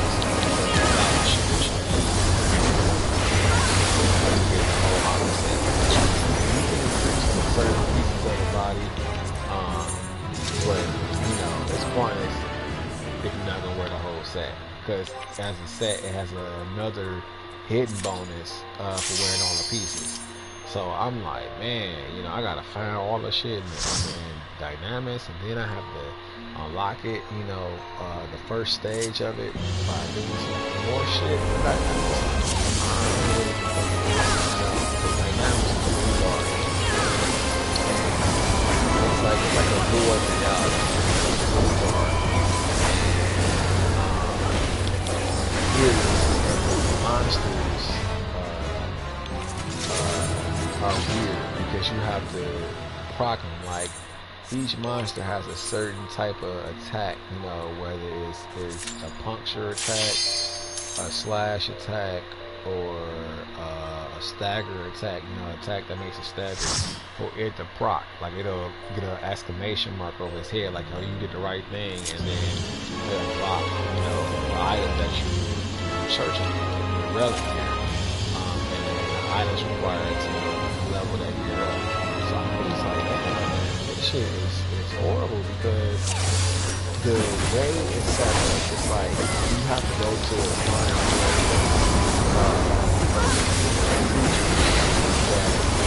class that, you know, or at least drops that class here, and then they're spread out. Like one doesn't just give you all the pieces, like one to give you the head, and another one that's camped over, you know, across the map will give you the pants, and you know what I mean, you have to hunt them down.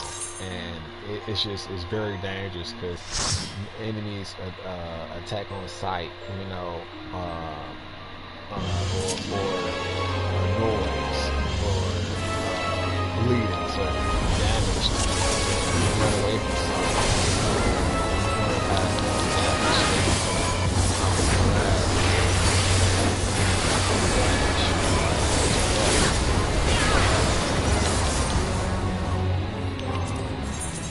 That's one of the perks of doing it, is to getting that armor and maxing it out, because it suits you up. It really makes you a badass, depending on what class you have when you get it.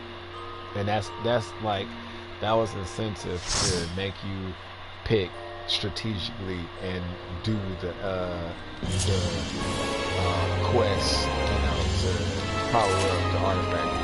Because the one that you this year, you know, you had to train and to sprint to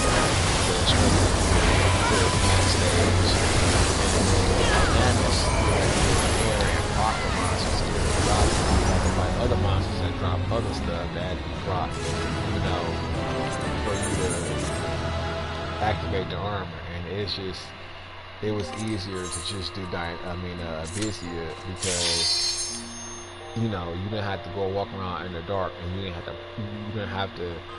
still had to proc monsters, but it was easier to do it, you know what I mean? Like, the monsters would be huge, and the procs would be like, okay, you could do it with a black mage, use a fire spell or a water spell, and then just show the exclamation mark above every head saying that you procced it, and then once you kill it, you don't proc the shit.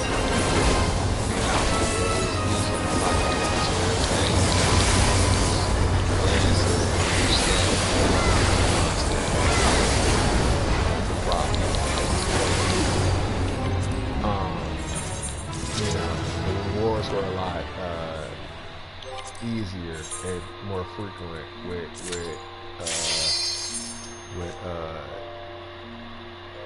Abyssea. Dynamic, stingy as hell. So I couldn't do it anymore. You know what I mean? I had to tap out. So every time I went, me and Fire was really good at dynamics. Even though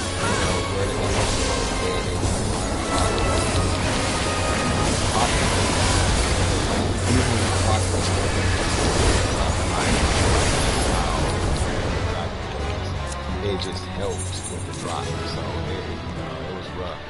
Like you could be in that bitch for 30 minutes and nothing would drop. You know what I mean? And then you had to wait for the monster to respawn if somebody killed it.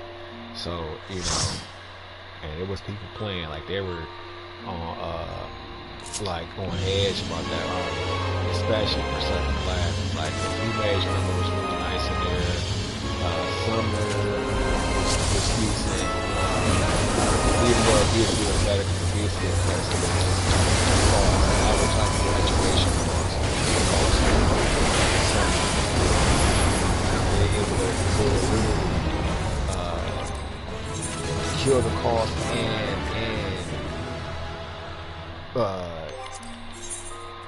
give you MP. So like say for example if your avatar highest cost was 6, it'll say -6, but plus MP refresh gain of 36 pixel seconds. So every second you get 36 MP points back. Like it's just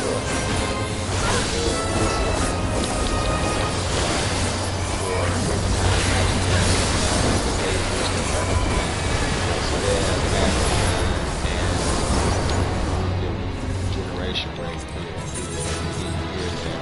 focuses on that. So obviously it had the best armor for spellcasters, but Dynamics had like the best armor for like defense and agility, ninja these class. Like everybody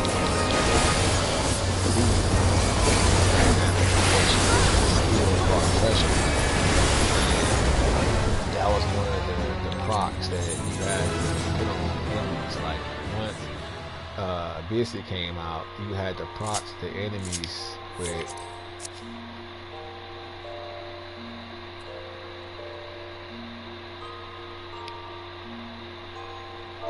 just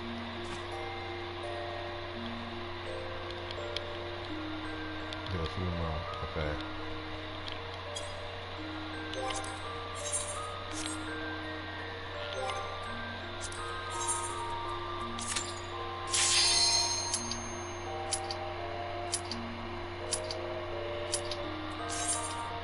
But I'm just like, what's going on? Because I'm like, man, they changed so much and they made it so much easier for players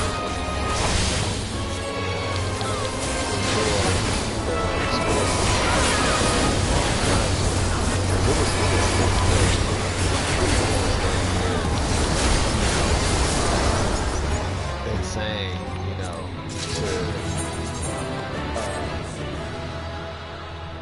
to level up, your character to 50 in one day. Now it's possible. You can do it within a couple hours if you know how to play the game and where to go. But before, it was hard getting to level 30. Like level 30 is where the game starts to open up to you. Like it is where you actually get a chance to play the game. At 30, you have all the basic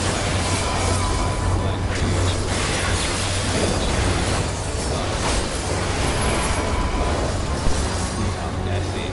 Then once you get 30, you get Dragoon, Thunder, Samurai, Paladin, Dark Knight, Beastmaster, Blue Mage, Kosar, Rune Fencer, Geomancer, all along. But it only happens at level 30. And then once you get to level 30, once you get to the advanced jobs, they start at level 0. So you have to start all over anyway.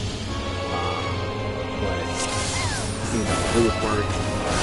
And like it gave you the opportunity to apply more to class.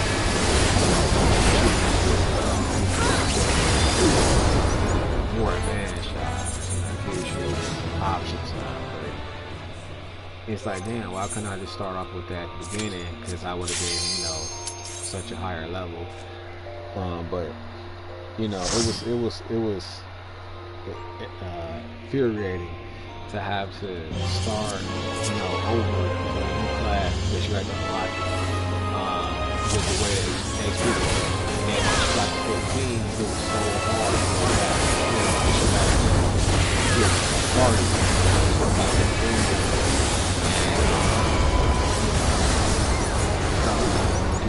do 6-man parties in there and get your EXP.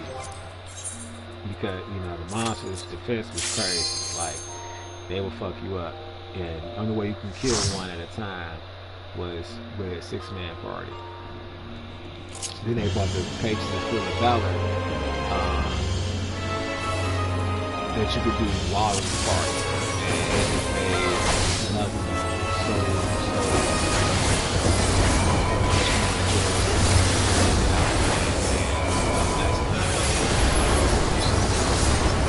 flooded me, and then now they got trust, so you don't even need a 6-man party to level up anymore. You could just do it with your trust, and the time goes by so fast. And you know, trusts are like given to you now, damn near at the beginning of the game. So you know, you will have like a party member at your disposal that you can summon at any time. Now, changes their name. But either way, both games are really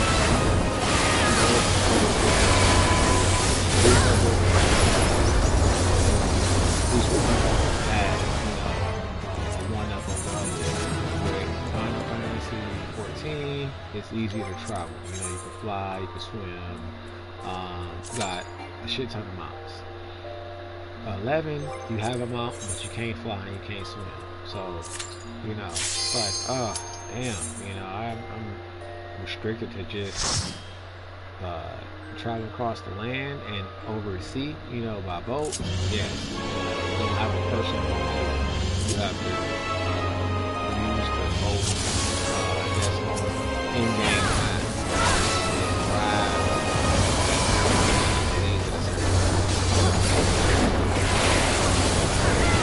And it's weird because it actually, you know, so like, you had to wait like 5 to 10 minutes for the train to become accessible, or the airship. I said train, the airship or the boat. But either way, you know, it's still fun.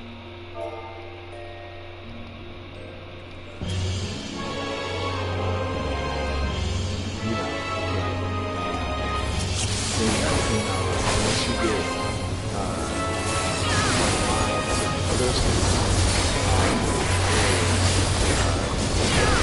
but it's not like they have a better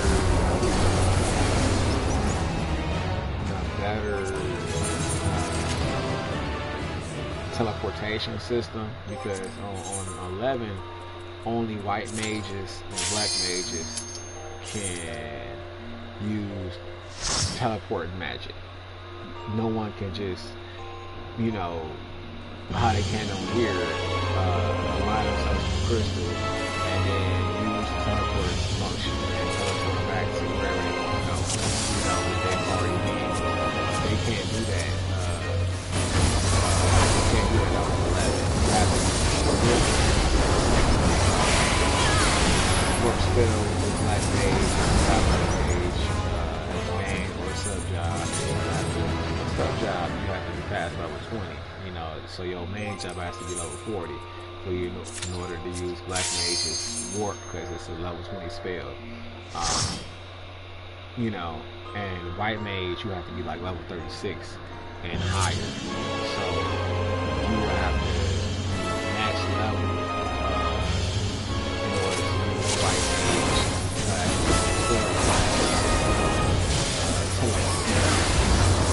Which is a white mage. Dang.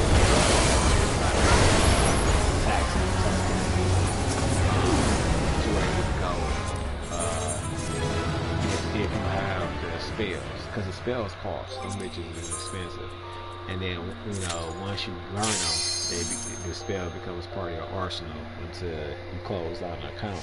But because the spells are so expensive, and they, cover the vast amount of distance, you can, charge a nice fee to get teleport. Like,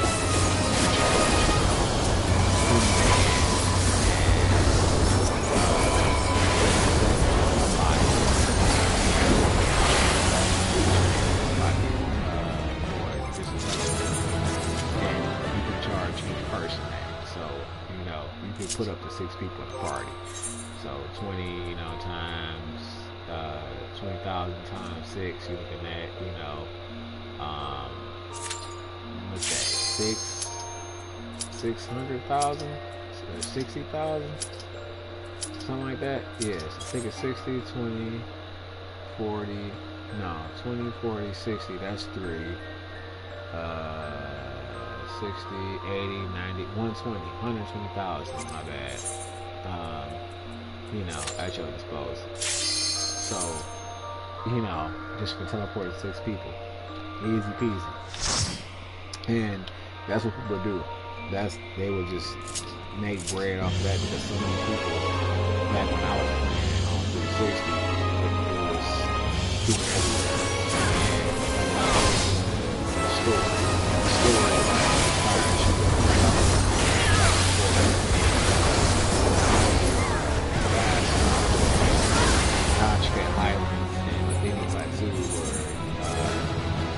The dividers. They both were like mountain passes that are before you get to Bastot or before you get to San Dior, so you had to travel through them in order to get there. And that was the quickest route, was to teleport to the mountains, Conchcat Highlands or the Infinity Plateau, and then travel back to San Dior or Bastot.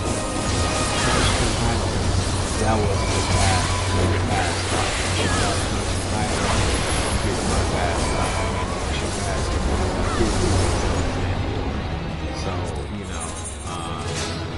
both of them were taxing though, because they were humongous. And if you didn't have a chocobo, it just felt like forever running through there. And then having to use sneaking invisible, the items or the spells to, protect you from higher level enemies. Pain in the ass. Once you die, that goes your experience points. And you have to walk from all the way back to home. When you home from the city, which where you will be Bastot. If you die, you gotta take your ass all the way from Bastot back through Conchcat. Okay, cool.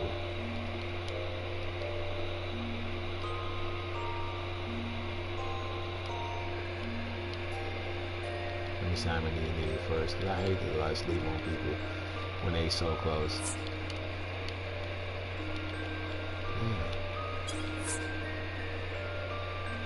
Oh well, it's over with. That's cool, because now I can just sign off. I'm straight. I get to go to bed now. But that worked out just right. You know what I'm saying? Because I wanted to get this out the way, and now I can claim it, and I have it okay.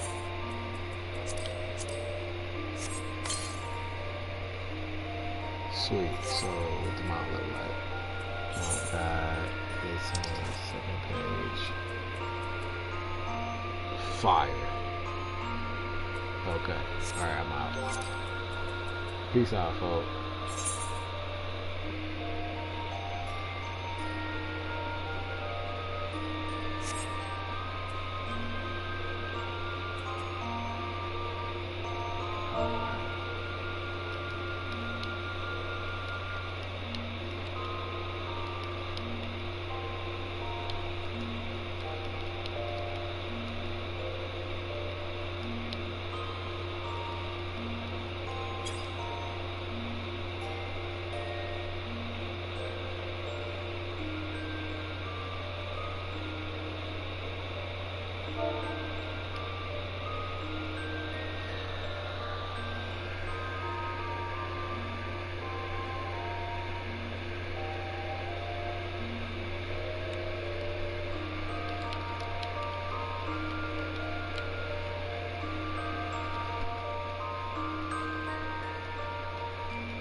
see what's going on with that.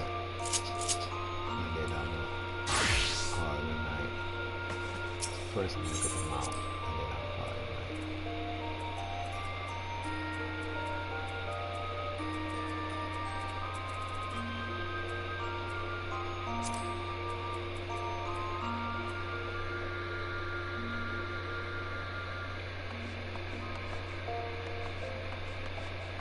See what I'm saying? I'm not doing it. Like, you can actually, as long as you play with the tank job or any duty,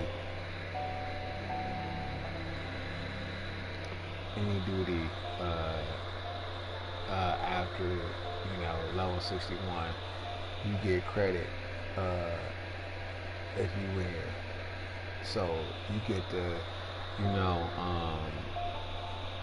get the mount while you're just doing regular duties, as long as they 60 and higher.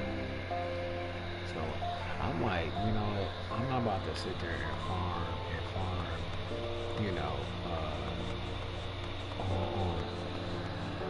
on my tank class for 600 something degrees. I'm just gonna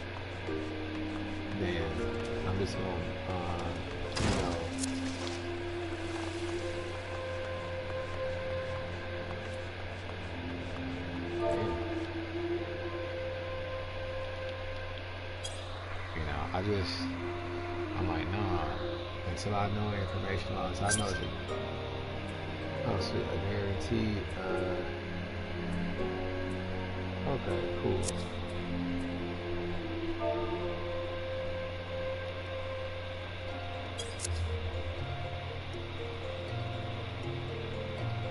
So I know I get a mount, I'm not doing it, it's not worth it, you know what I mean? Like, I'll let it happen naturally.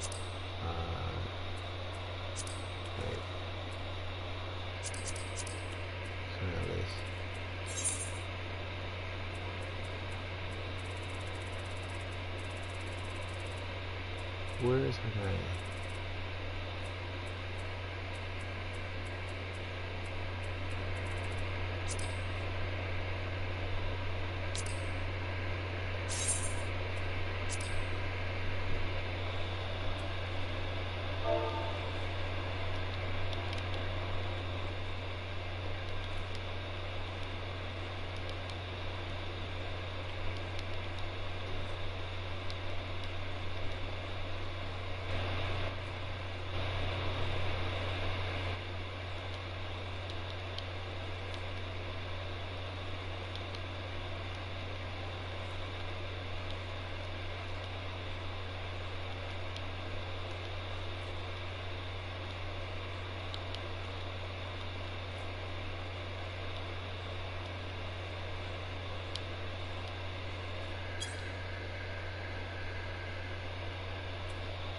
Okay, cool. Let me see what this one looks like. Mount guide and EUREKAZ.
Okay, that's pretty nice, but I'm calling it a night. I'm tired. I gotta get up in the morning. and I got shit to do. I gotta do my taxes, so I gotta get up early, make them stupid ass phone calls and see what my W-2s are. I hate that shit, but then I'll probably play a little later. I feel good. I don't have to farm any more tank mounts, so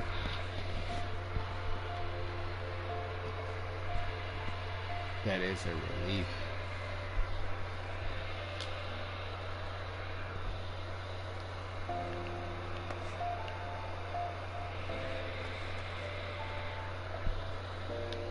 Anyway, folks, I'm about to call it a night. You know, if you enjoy, like and subscribe.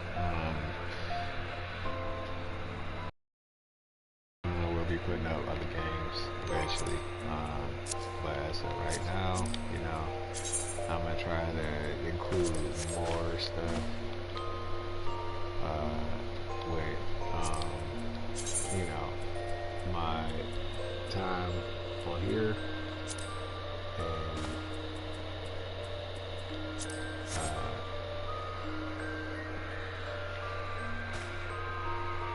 have more people, you know, as well. But later.